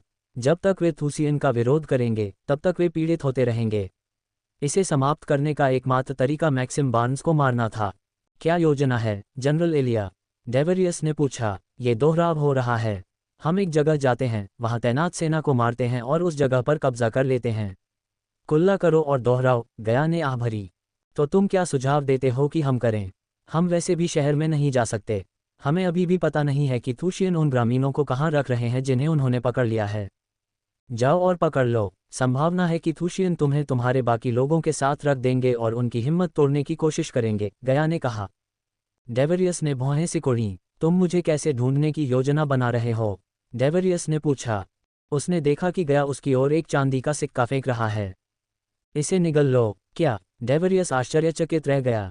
सिक्का निगल लो, यह मुझे तुम्हारा स्थान बता देगा। ये जानने की जहमत मत उठाओ कि यह कैसे काम करता है, गया ने अपना सिर हिलाया। वह अंदर ही अंदर हंस पड़ी जब उसने देखा कि डेवरियस ने वास्तव में सिक्का निगल लिया है। सिक्के में कुछ खास नहीं था, जैसा कि डेवरियस ने सोचा था। जब उसने सिक्का उसकी ओर उछाला तो उसने उस पर एक स्पाइडर भी फेंका। लेकिन डेवरियस ने सिक्के पर ध्यान केंद्रित किया और स्पाइडर को अपने लबादे पर रेंगते हुए नहीं देखा। जब तुम अपने लोगों के साथ होगे तो मुझे पता चल जाएगा। कोशिश करो कि तुम खुद को मत मारो, गया ने कहा। सिर हिलाते हुए डेवरियस राजधानी की ओर उड़ गया। गया ने सड़क पर एक थूसियन गश्ती दल को देखा। डेवरियस उनकी ओर उतरा। मुझे इस मौसम में गश्त करना बिल्कुल पसंद नहीं है। चुप रहो, मार्कस। अगर तुमने अपनी वासना पर काबू पाया होता तो हम यहाँ नहीं होते। ओह, चलो, मुझे दोष मत दो। मैंने 6 महीने में किसी महिला का स्पर्श महसूस नहीं किया है। इसलिए मुझे काटो, जैसे तुमने उस लड़की के नितंब पर काटा था। भाड़ में जाओ। सैनिक सड़कों पर गश्त कर रहे थे, बहस कर रहे थे और एक दूसरे पर हंस रहे थे। हालांकि उनकी हंसी ज्यादा देर तक नहीं टिकी। जैसे ही उन्होंने डेवरियस को अपने सामने देखा, उन्हें ठंड का एहसास हुआ। ठहर जाओ, सैनिक चिल्लाए। उनके आश्चर्य के लिए डेवरियस ने अपनी बाहें हवा में ऊपर उठाईं। अरे वाह, क्या वह राजकुमार डेवरियस है? वही है। हिलना मत। सैनिक घबरा गए लेकिन भागे नहीं। बिना कोई अचानक हरकत किए डेवरियस धीरे धीरे बर्फ पर घुटनों के बल बैठ गया। तुम जाकर जनरल को सूचित करो, हम उसे खास जगह पर ले जाएंगे। ये आखिरी शब्द थे जो डेवरियस ने सब कुछ अंधेरा होने से पहले सुने थे। आखिरी चीज जो उसने देखी वह थी सिपाही की तलवार का निचला हिस्सा। जमीन पर गिरने से पहले उसे तेज दर्द महसूस हुआ। आसमान से गया ने देखा कि सैनिक डेवरियस को बेहोश कर रहे हैं और उसके शरीर को बर्फ में घसीट रहे हैं। वह धीरे धीरे सैनिकों का पीछा कर रही थी। अज्ञात समय के बाद डेवरियस एक मंद रोशनी वाले कमरे में जाग गया। उसने पानी की बूंद बूंद टपकती आवाज सुनी। उसने चारों ओर देखा तो कीचड़ भरी दीवारों के अलावा कुछ नहीं देखा। हवा में खून और पेशाब की गंध आ रही थी। वह न तो अपने हाथ हिला सकता था और न ही पैर। जब उसने अपने पैरों की ओर देखा तो उसने देखा कि उनके चारों ओर लोहे की बेड़ियां हैं। उसने लोहे की बेड़ियां हिलाईं, फिर भी वे वैसी नहीं निकली जैसी उसने उम्मीद की थी। महाराज, अचानक डेवरियस ने एक फुसफुसाहट सुनी। उसने आवाज की दिशा में अपना सिर घुमाया। मंद रोशनी में उसने देखा कि एक आदमी उससे कुछ मीटर की दूरी पर सलाखों के पीछे है। अरे, उन्होंने तुम्हें पकड़ लिया, आदमी ने आह भरी। डेवरियस उस आदमी के चेहरे को बहुत स्पष्ट रूप से नहीं देख पाया क्योंकि इलाके में अंधेरा था। वह केवल उस आदमी की फटी हुई पोशाक और अस्त व्यस्त भूरे बालों को ही देख पाया। क्या तुम अकेले हो? राजकुमार डेवरियस ने पूछा। मैं अपने गांव के लोगों के साथ हूँ। महामहिम, आपको हमें बचाना होगा। दादाजी एडी मर रहे हैं। हम यहाँ सांस नहीं ले सकते। उस आदमी की आवाज़ लड़खड़ा रही थी। उसकी आवाज़ के लहजे से अंदाजा लगाया जा सकता था कि डेवरियस शब्दों से परे थक चुका था। सबसे पहले आपको आराम करना होगा। आपका नाम क्या है? एलेक्स, उस आदमी ने जवाब दिया। एलेक्स, आराम करो, मैं तुम सबको यहाँ से निकालने आया हूँ। लेकिन कैसे? तुम भी यहाँ फंस गए हो जैसे हम बाकी लोग हैं, एलेक्स ने कहा। मेरे पास एक योजना है लेकिन मुझे तुम्हारा साथ चाहिए, ठीक है? एलेक्स ने कुछ पलों तक कोई जवाब नहीं दिया। एलेक्स, तुम मेरे साथ हो? डेवरियस ने पूछा। हाँ, महामहिम, मैं बस यहाँ से निकलना चाहता हूँ। मैं यहाँ ज़्यादा देर तक नहीं रह सकता। मैं अपना दिमाग खो रहा हूँ, एलेक्स ने रोते हुए कहा। उसकी सिसकियों ने डेवरियस को चौंका दिया। उसने सोचा कि एलेक्स को किस तरह की यातना से गुजरना पड़ा होगा कि उसके जैसे बड़े आदमी को बच्चे की तरह रोना पड़े। डेवरियस के भीतर चरनी उबल रही थी। ये सब पीड़ा थूशियनों की वजह से है। डेवरियस के दिल में थूशियनों के प्रति नफरत हर पल बढ़ती जा रही थी। मैं तुम सबको यहाँ से बाहर निकाल दूंगा, ठीक है? मैं वादा करता हूँ। वह आएगा, हे भगवान, वह जल्द ही यहाँ होगा। एलेक्स जोर से चिल्लाया। वह अचानक बिना किसी कारण के घबरा गया। डेवरियस को आश्चर्य हुआ जब एलेक्स ने अपने हाथों से धातु की सलाखों को मोड़ने की कोशिश की। एलेक्स बाहर निकलने के लिए इतना बेताब था कि उसने सलाखों को काटना शुरू कर दिया। वह कौन है? डेवरियस ने पूछा। हालांकि एलेक्स ने डेवरियस को जवाब नहीं दिया। इसके बजाय वह सलाखों को मोड़ने और काटने की कोशिश करता रहा। डेवरियस ने एलेक्स के पीछे देखा और एक और समझदार ग्रामीण को देखा। एलेक्स, अपना काम ठीक से करो यार, डेवरियस ने गुर्राहट के साथ कहा। एलेक्स की कराह की आवाज़ कई भारी कदमों से बाधित हुई। जैसे ही एलेक्स ने कदमों की आहट सुनी, वह बेचैनी से अपने सेल के सबसे अंधेरे कोने में वापस चला गया। डेवरियस पीछे की ओर झुका, सैनिकों के उसके पास आने का इंतजार कर रहा था। मुझे उम्मीद है कि आप फिर से मेरी मदद के लिए आएंगे, जनरल, डेवरियस ने अपनी सांसों में बुदबुदाया। जल्द ही डेवरियस ने मंद रोशनी में कई परछाइयां देखीं। वे धीरे धीरे सेल की ओर बढ़ रहे थे। यहाँ वह है, मेरे प्रभु, डेवरियस ने कुछ आवाज़ें सुनी। दुर्भाग्य से वह मंद रोशनी में उनके चेहरे नहीं देख सका। सैनिकों के एक समूह ने उसकी कोठरी का लोहे का दरवाज़ा खोला। उनकी बाहों में मशालों की बदौलत डेवरियस ने आखिरकार उनके चेहरे देखे। हालांकि उसने उनमें से किसी को भी नहीं पहचाना, लेकिन फैंसी लबादे पहने सुनहरे बालों वाला नौजवान किसी कारण से परिचित लग रहा था। नौजवान के चारों ओर के सैनिक पूरी तरह से हथियारों से लैस थे। डेवरियस को यह स्पष्ट था कि यह आदमी कोई महत्वपूर्ण व्यक्ति था। नॉर्थगार्ड का राजकुमार, कैसे शक्तिशाली गिरते हैं, नौजवान ने ठहाका लगाया। वह कदम दर कदम डेवरियस के पास पहुंचा। डेवरियस उसके चेहरे से वह मुस्कुराहट मिटाना चाहता था। तुम्हें पता है, मेरे सैनिकों ने मुझे बताया कि तुमने आत्मसमर्पण कर दिया है। अब मेरा सवाल यह है कि आप जैसे विद्रोही बिना लड़े आत्मसमर्पण क्यों करेंगे? नौजवान ने अपनी भूरी आंखों से डेवरियस को सिर से पैर तक घूरा। किसी कारण से नौजवान को खून की गंध आ रही थी। मुझे लगता है कि आप कुछ योजना बना रहे हैं, नौजवान ने कहा। अब ये बात है, मेरे पास आपकी योजनाओं को समझने के लिए समय या दिमाग नहीं है। इसलिए मैं अगली कोठरी में जा रहा हूं और एक एक करके सिर काटना शुरू करूंगा जब तक कि मैं तुम्हारी योजनाएं न सुन लूं। डेवरियस चुप रहा क्योंकि युवक पलटकर अपनी कोठरी से बाहर चला गया। डेवरियस से यह कहते हुए उसने अपने आदमियों को कोठरी खोलने का आदेश दिया, जहां डेवरियस ने एलेक्स को देखा। डेवरियस ने ग्रामीणों को कराहते हुए सुना जैसे कि वे बोलने में असमर्थ थे। नहीं, नहीं, नहीं, एलेक्स चिल्लाया। डेवरियस ने अपने दांत पीस लिए। ये तुम्हारे आने का अच्छा समय होगा, एलिया, डेवरियस ने बड़बड़ाया। इस बीच युवक ने अपना लक्ष्य चुना। यह एक बूढ़ा आदमी था जो एक छड़ी की तरह पतला दिख रहा था। युवक ने बूढ़े आदमी को उसकी गर्दन से तब तक घसीटा जब तक डेवरियस उसे स्पष्ट रूप से नहीं देख पाया। युवक ने अपनी कमर पर लटकी हुई म्यान से अपनी तलवार निकाली। उसने तलवार हवा में उठाई। रुको, डेवरियस चिल्लाया क्योंकि युवक ने बूढ़े आदमी से बस कुछ इंच की दूरी पर अपना वार रोक दिया। गर्दन डिडल डिडल, भूमिगत मार्ग से एक मधुर आवाज गूंजी। सिपाही तुरंत तनाव में आ गया। दीवारों में एक लड़की की परछाई देखकर डेवरियस के चेहरे पर मुस्कान आ गई। वह कौन है? युवक ने अपने आदमियों से पूछा। समय बीतने के साथ कदमों की आवाज और भी तेज होती गई। तुम मेरी योजना के बारे में जानना चाहते थे, है न? यही है, डेवरियस हंसा। हम बहुत छोटे हैं, गया की आवाज गुफा में गूंज उठी। उसे देखने गया सिपाही उड़कर आया। उसने अपने रास्ते में खून के निशान छोड़े। डेवरियस ने दीवारों और लोहे की सलाखों पर खून के छींटे देखे। सिपाही चिल्लाया भी नहीं। उसने शव को करीब से देखा तो उसके सीने में छेद दिखाई दिया। सिपाही के शव के पीछे कुछ और उड़कर आया। नौजवान ने तुरंत प्रतिक्रिया की और उस वस्तु को पकड़ लिया, लेकिन जब उसने अपने दिल में चीज देखी तो उसका चेहरा फीका पड़ गया। उसके हाथ में खून से लथपथ दिल की धड़कन। दिल को धड़कना बंद होने में 1 मिनट लगा। वह तुम सबको मार डालेगी और यह अच्छा नहीं होगा, डेवरियस ने हंसते हुए कहा। युवक के इर्द गिर्द मौजूद सिपाही घबरा गए। उसकी परछाई उनके करीब आती गई। युवक की बूढ़े आदमी में रुचि खत्म हो गई। उसने उसे फेंक दिया। वह यहाँ कैसे आए? सिपाही बुदबुदाए। वह कौन है? दूसरे सिपाही ने पूछा। उन्होंने खुद को लड़ाई के लिए तैयार किया। आखिरकार डेवरियस ने एलिया को कदम बढ़ाते देखा। अंधेरे से निकलकर रोशनी में आ गई। उसकी मुट्ठी से खून टपक रहा था। उसने अपनी गर्दन चटकाए। जेल के लिए बढ़िया जगह है, गया ने चारों ओर देखते हुए कहा। जाओ उसे मार डालो, युवक ने एक सैनिक को उसकी ओर धकेला। बेचारा सैनिक घबरा गया, फिर भी उसने उसके आदेश का पालन किया। उनमें से कोई भी नहीं बता सकता था कि वह कितनी ताकतवर थी। हालांकि गया ने जल्द ही सैनिक की गर्दन पकड़कर और बिना पसीना बहाए उसे तोड़कर उनके सवाल का जवाब दिया। उसने सैनिक के शरीर को कचरे की तरह एक तरफ फेंक दिया। उसे इतनी आसानी से सैनिक को मारते देख सैनिक घबरा गया। हालांकि उनके पास संख्या थी, लेकिन किसी ने नहीं सोचा था कि वे लड़की से मुकाबला कर सकते हैं।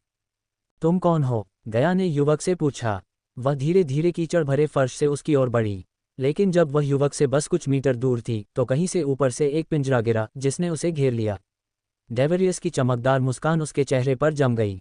यहाँ तक कि गया भी हैरान था। लोहे की सलाखें चमक उठीं और अनगिनत जटिल रून फीकी लाल रोशनी बिखेर रहे थे। पकड़ लिया कुतिया, युवक ने चिल्लाया। उसके आसपास के सैनिक हैरान थे। गया पिंजरे के भीतर बिना 1 इंच भी हिले डुले खड़ी रही।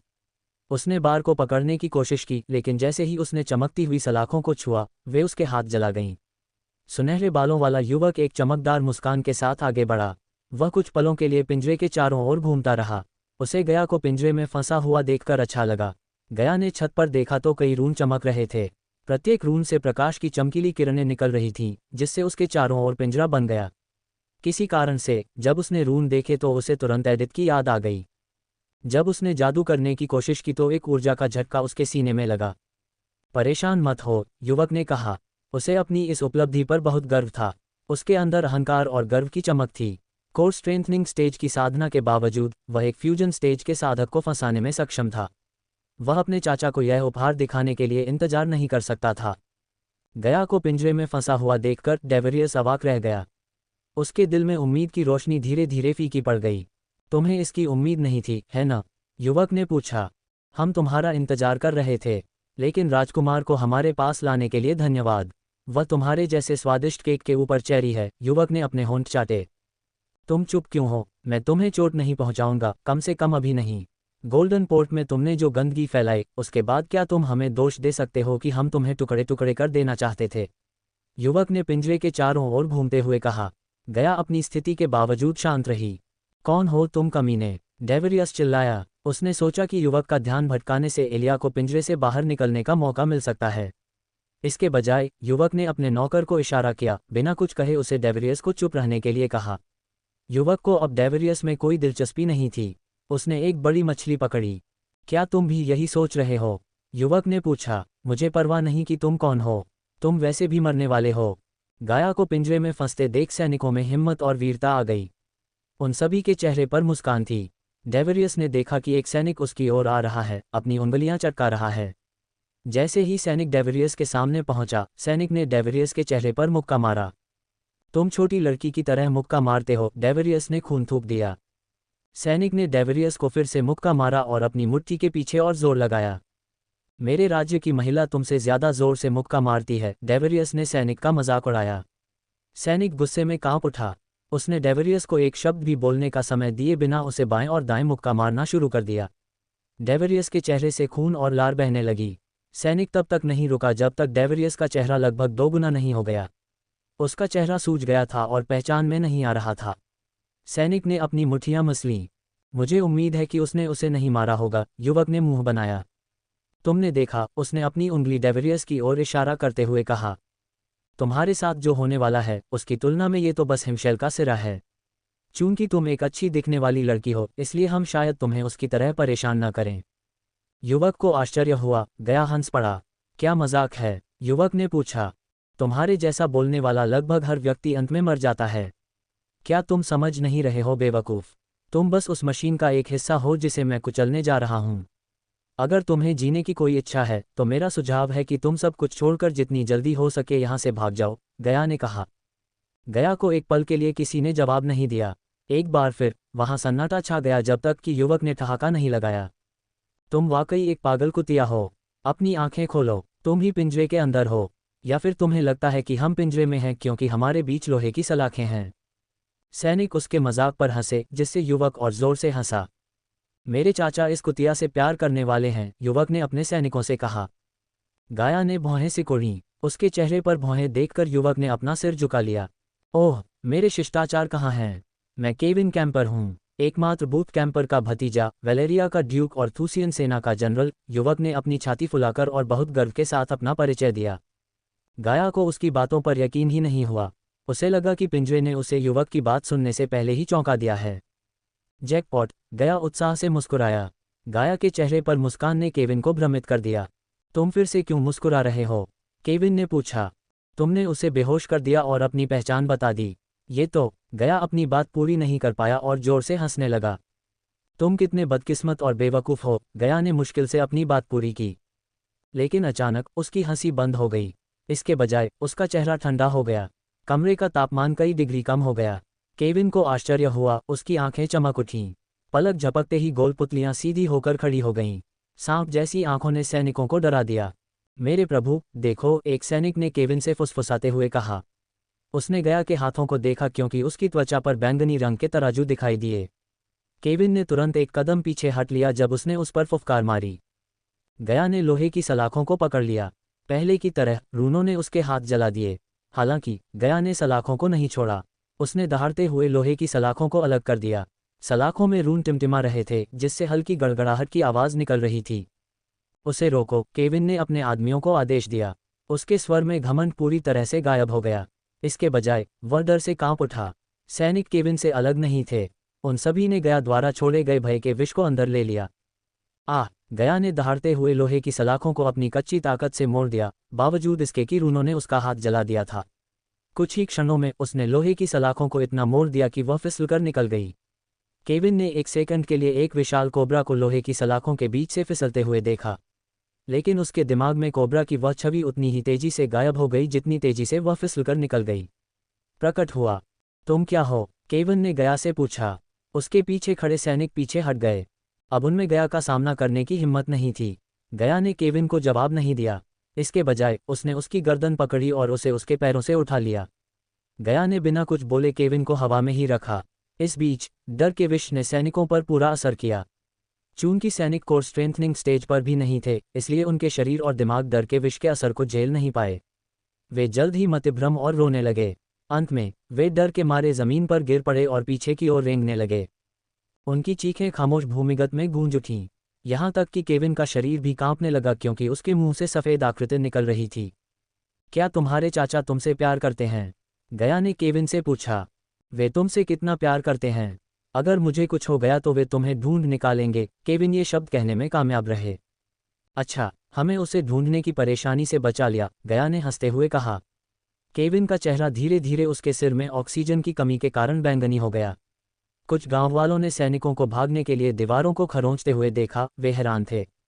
उन्हें आश्चर्य हुआ कि वह लड़की कौन थी और यहाँ कैसे आई। गया ने गांव वालों के बारे में सोचने की जहमत नहीं उठाई। उसका सारा ध्यान केविन पर था। गया से कुछ मीटर की दूरी पर डेवेरियस ने धीरे से अपनी आंखें खोलीं। कुछ मिनट पहले हुई पिटाई की वजह से उसका सिर दर्द कर रहा था। पिटाई की वजह से उसकी दृष्टि अभी भी धुंधली थी। हालांकि वह पिंजरे से बाहर एलिया को स्पष्ट रूप से देख सकता था। उसे आश्चर्य हुआ, वह युवा उसके हाथ में संघर्ष कर रहा था। नहीं, कृपया मुझे चोट न पहुंचाएं। हमें जाने दें। नहीं, सैनिक रोए और चिल्लाए। डर ने उनके दिमाग पर पूरी तरह से कब्जा कर लिया था। डेवेरियस उनकी चीखें सुन सकता था, लेकिन उसे उन पर जरा भी दया नहीं आई। जब गया केविन से निपट रहा था तो एक युवा बिजली की तरह तेजी से आसमान में उड़ रहा था। उसके सफ़ेद लबादे और उसके काले बाल हवा में लहरा रहे थे। उसकी शांत आंखें काले आसमान में चमकते सितारों की तरह चमक रही थीं। लेकिन उन शांत आंखों के पीछे चिंता और बेचैनी थी। उसके चारों ओर एक अंतहीन महासागर था। फिर अज्ञात समय तक उड़ान भरने के बाद आखिरकार क्षितिज पर एक द्वीप दिखाई दिया। वह इंद्रधनुष द्वीप है, सफ़ेद वस्त्र पहने युवक ने कहा। और यहीं पर मुझे यह अजीब ऊर्जा महसूस हुई। हवा में एक और आवाज़ सुनाई दी। नूह आसमान में मंडराता हुआ क्षितिज पर इंद्रधनुषी द्वीप को देख रहा था। किसी कारण से उसे अपने पेट में कुछ बुरा लग रहा था। नूह, तुम यहाँ क्यों इंतज़ार कर रहे हो? नूह ने अपने दिमाग में एंड्रियास की आवाज़ सुनी। मुझे इस बारे में कुछ बुरा लग रहा है, नूह ने कहा। मुझे भी, एंड्रियास ने कहा। वह अजीब ऊर्जा, मैंने पहले कभी ऐसा कुछ महसूस नहीं किया। नूह एलिसिया से मिलने जा रहा था जब एंड्रियास को कुछ महसूस हुआ। उसने तुरंत नूह को अपने निर्देशों का पालन करने का आदेश दिया। सच कहा जाए तो नूह ने अपने शिक्षक को इस तरह से हैरान होते हुए कभी नहीं देखा था। इसलिए नूह ने कोई समय बर्बाद नहीं किया और उसने वही किया जो उसे करने के लिए कहा गया था। उसे आश्चर्य हुआ जब एंड्रियास इंद्रधनुषी द्वीपों के बाहरी इलाके में ले गया। हमारे पास पूरा दिन नहीं है, नूह, एंड्रियास ने कहा। सिर हिलाते हुए नूह द्वीप की ओर आगे बढ़ गया। नूह को आश्चर्य हुआ, उसने नेरिटा और जोहाना को जमीन पर बेहोश देखा। उसने हवा में कुछ अजीब ऊर्जा उतार चढ़ाव महसूस किया। जमीन को देखकर नोहा को लग रहा था कि यहाँ एक निर्णायक लड़ाई हुई है।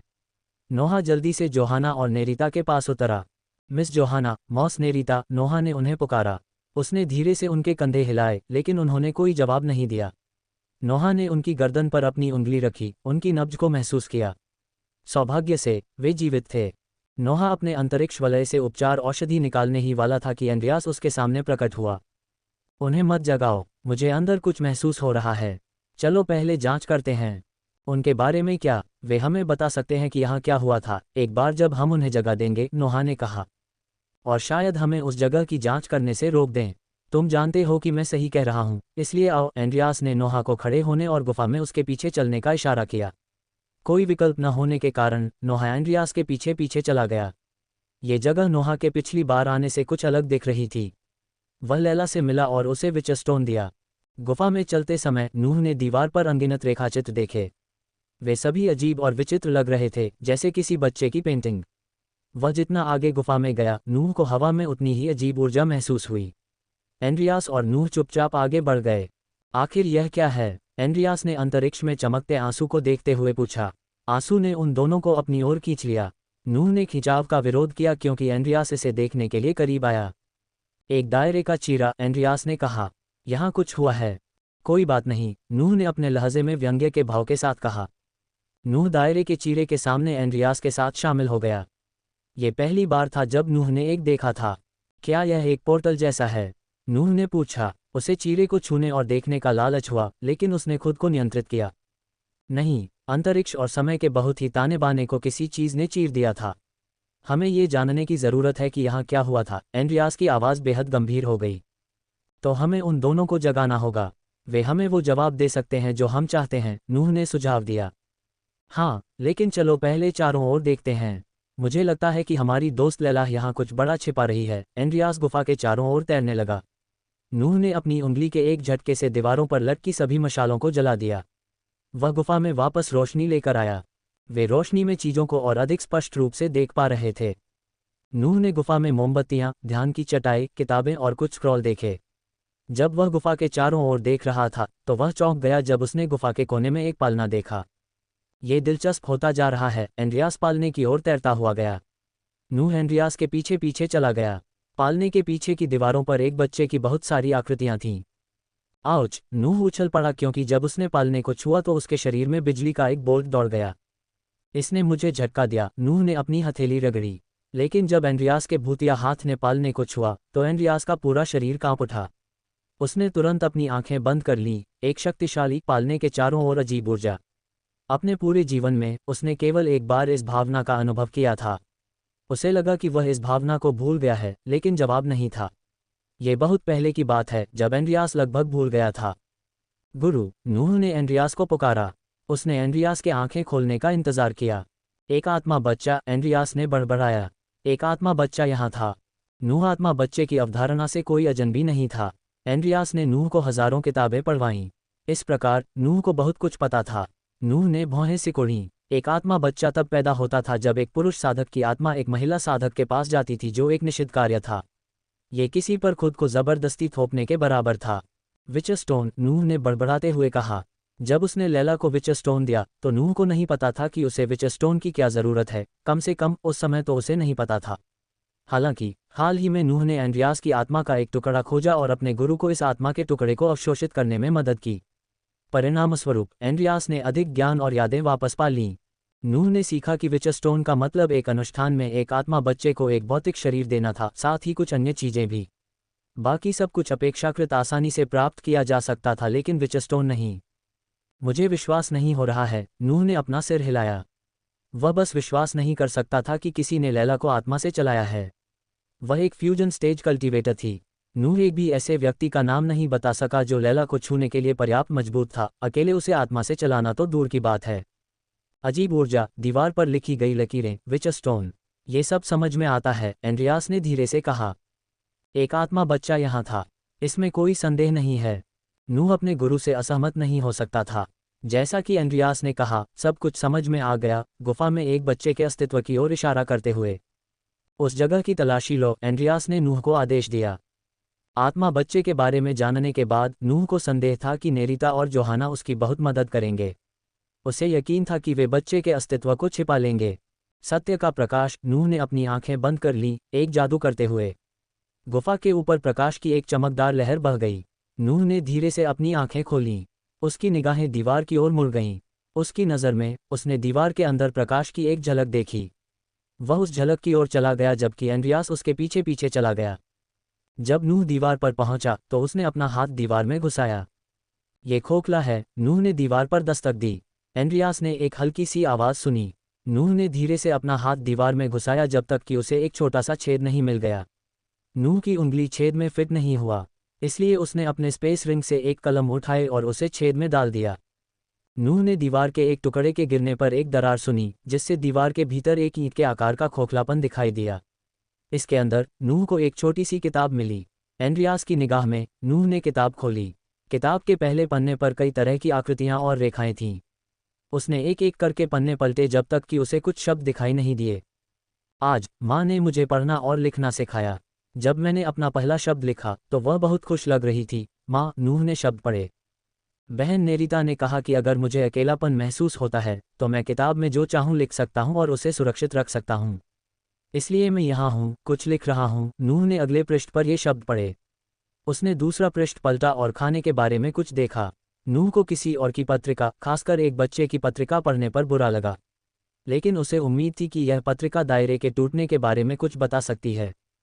अगर यह बच्चा दायरे को तोड़ने में सक्षम था तो नूह को इसके बारे में सब कुछ पता होना चाहिए, इससे पहले कि बच्चा और अधिक नुकसान पहुंचा सके। आज मैंने माँ से पिता के बारे में पूछा। मैंने बहन जोहाना से सीखा कि हर बच्चे का एक पिता होता है। माँ ने मुझे जवाब नहीं दिया, लेकिन जब मैं बाद में बहन जोहाना से मिला तो उसकी आंखें सूजी हुई थीं। मुझे लगता है कि माँ ने उसे डांटा। लेकिन क्यों? माँ मुझे क्यों नहीं बता सकती कि मेरे पिता कौन हैं? नूह ने शब्द पढ़े। इसके बाद नूह ने एक एक करके पन्ने पलटे, लेकिन उसे कुछ भी मूल्यवान नहीं मिला। इसके बजाय उसने बच्चे के दैनिक जीवन को देखा, कुछ भी दिलचस्प नहीं। मैंने माँ को पवित्र चर्च नामक स्थान पर किसी से लड़ाई के बारे में बात करते हुए सुना। वह चिंतित थी और उसने एक शब्द भी नहीं कहा। मुझे पता है कि मेरी माँ बहुत बातूनी व्यक्ति नहीं है, लेकिन ये चुप्पी मेरे लिए नहीं थी। मैं उसकी आंखों में इसे देख सकता हूँ। वह बीमार चिंतित है। ये बच्चा कितना बड़ा है? उसके शब्द एक ऐसे बच्चे के लिए परिपक्व लगते हैं जिसने हाल ही में पढ़ना और लिखना सीखा है। एंड्रियास ने बच्चे के बारे में सोचा।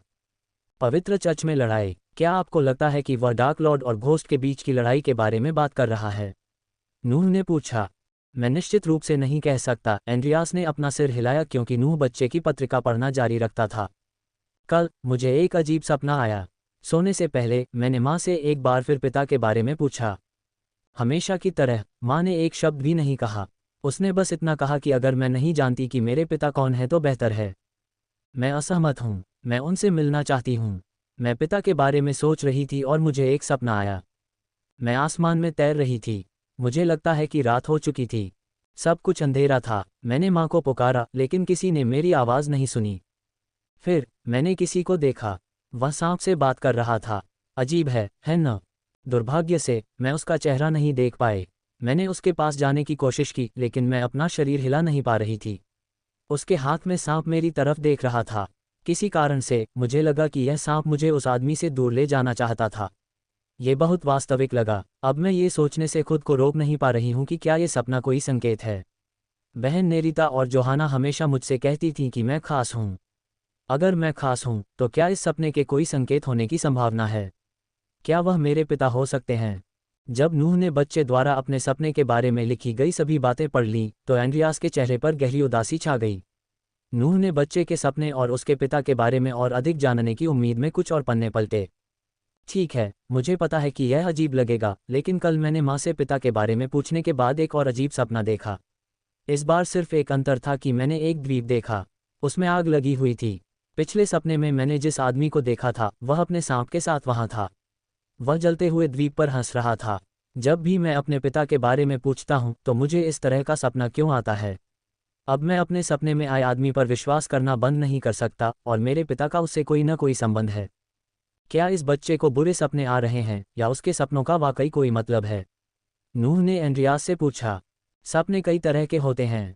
कुछ भविष्य की झलक दिखाते हैं और कुछ हमें वह दिखाते हैं जो हम अंदर से चाहते हैं। ये बच्चा अपने पिता को देखना चाहता है, इसलिए यह उनके बारे में सपने देख रहा होगा। लेकिन मुझे लगता है कि उसके सपनों का कोई मतलब है। नूह ने पन्ने पलटते हुए कहा। मैं आज अपने सपनों में जो देखा उस पर यकीन नहीं कर सकता। मैंने अपने सपनों में फिर से उस आदमी को देखा। इस बार कोई अंधेरा नहीं था। मैंने उसे सांप के बिना हवा में तैरते देखा। मैं उससे बात करना चाहता था, लेकिन जब मैं उसके पास गया तो उसने दिन को रात में बदल दिया। मैं अब अपने सपनों को नहीं छिपाऊंगा। जब माँ वापस आएगी तो मैं उन्हें उनके बारे में बताऊंगा। नूह ने शब्द पढ़े। उसने पन्ने पलटे, लेकिन वे खाली थे। हमें इस बच्चे को ढूंढना है, नूह और एंड्रियास ने एक साथ ये शब्द कहे। नूह और एंड्रियास गुफा से बाहर भागे। जर्नल पढ़ने के बाद उन दोनों के पेट में एक गंभीर भावना थी। इस बार एंड्रियास ने नूह को दोनों लड़कियों को उपचार औषधि देने से नहीं रोका। नूह नेरिता और जोहाना के बगल में बैठ गया। उसने धीरे से उनके मुंह खोले और उनके मुंह में उपचार औषधि डाली। जैसे ही उपचार औषधि गले में उतरी, उनके चेहरे पर गुलाबीपन लौट आया। नेरिता कराह उठी। जोहाना ने धीरे से अपनी आंखें खोलीं। जैसे ही जोहाना को एहसास हुआ, उसकी आंखें चौड़ी हो गईं। वह लगभग अपने पैरों पर कूद पड़ी। वह कहाँ है? जोहाना ने नूह से कुछ भी नहीं कहा। इसके बजाय वह गुफा में भाग गई। नेरिता उसके पीछे पीछे चली गई। क्या तुम वही सोच रहे हो जो मैं सोच रहा हूँ? एंड्रियास ने नूह से पूछा। वह आदमी जिसने दिन को रात में बदल दिया, नूह ने बड़बड़ाया। द डार्क लॉर्ड, एंड्रियास ने गंभीर स्वर में कहा। नाम के उल्लेख मात्र से ही एंड्रियास डर से कांप उठा। हम निश्चित रूप से यह नहीं बता सकते। जहां तक हमें पता है, ये सिर्फ एक सपना हो सकता है, नोआ ने कहा। हालांकि उसे विश्वास नहीं था कि यह सच है। नोआ सिर्फ एक बच्चे के सपने और एक जर्नल के आधार पर निष्कर्ष पर नहीं पहुंचना चाहता था। चलो नोआ, गहरे में तुम इसे महसूस करते हो। सवाल यह है कि बच्चे के लिए डार्क लॉर्ड कौन है? नोआ अपने चेहरे पर गहरी भौहें चढ़ाए चुप रहा। डार्क लॉर्ड का निश्चित रूप से बच्चे पर कुछ नियंत्रण है। हमें डार्क लॉर्ड से पहले बच्चे को ढूंढना होगा। बच्चा कहाँ है? जोहाना की दहाड़ सुनकर नोआ ने पलट कर देखा। वह नोआ की ओर दौड़ी और नोआ का कॉलर पकड़ लिया। मैं अभी यहाँ आया हूँ और तुम दोनों को बेहोश देखा है, नोआ ने कहा। हमें बताओ कि क्या हुआ ताकि मैं तुम्हारी मदद कर सकूं। यहाँ कौन था? किसने तुम्हें बेहोश कर दिया? नोआ ने नेरिता और जोहाना से पूछा। नेरिता और जोहाना ने नोआ का जवाब नहीं दिया। इसके बजाय नूह ने उनकी आंखों में आंसू देखे। मुझे आत्मा बच्चे के बारे में पता है। जैसे ही दोनों लड़कियों ने नूह की बात सुनी, उनके दिल की धड़कनें रुक गईं। जोहाना के हाथ नीचे गिर गए और उसने नूह के कॉलर को छोड़ दिया। अगर बच्चा अंदर नहीं है तो जिसने तुम्हें बेहोश किया है उसने उसे ले लिया होगा, नूह ने कहा। हमें उस बच्चे को ढूंढना है, नूह ने एंड्रियास को घबराते हुए सुना। जोहाना और नेरिटा ने एक दूसरे को देखा। वे बच्चे को ढूंढने के लिए द्वीप से बाहर निकलने ही वाले थे कि नूह ने उन्हें रोक दिया। एक बच्चा खतरे में है और तुम दोनों उसके अस्तित्व को गुप्त रखना चाहते हो। चलो मैं तुम्हारी मदद करता हूँ। जोहाना और नेरिटा अपने कदमों पर रुक गईं। तुम्हारे पास ज्यादा समय नहीं है। तुम कहाँ ढूंढने जा रहे हो? बेवकूफ़ मत बनो। एक बच्चे की जान खतरे में है, भगवान के लिए। अगर लैला बच्चे को ढूंढने के बाद मुझे सजा देना चाहती है तो वह ऐसा कर सकती है।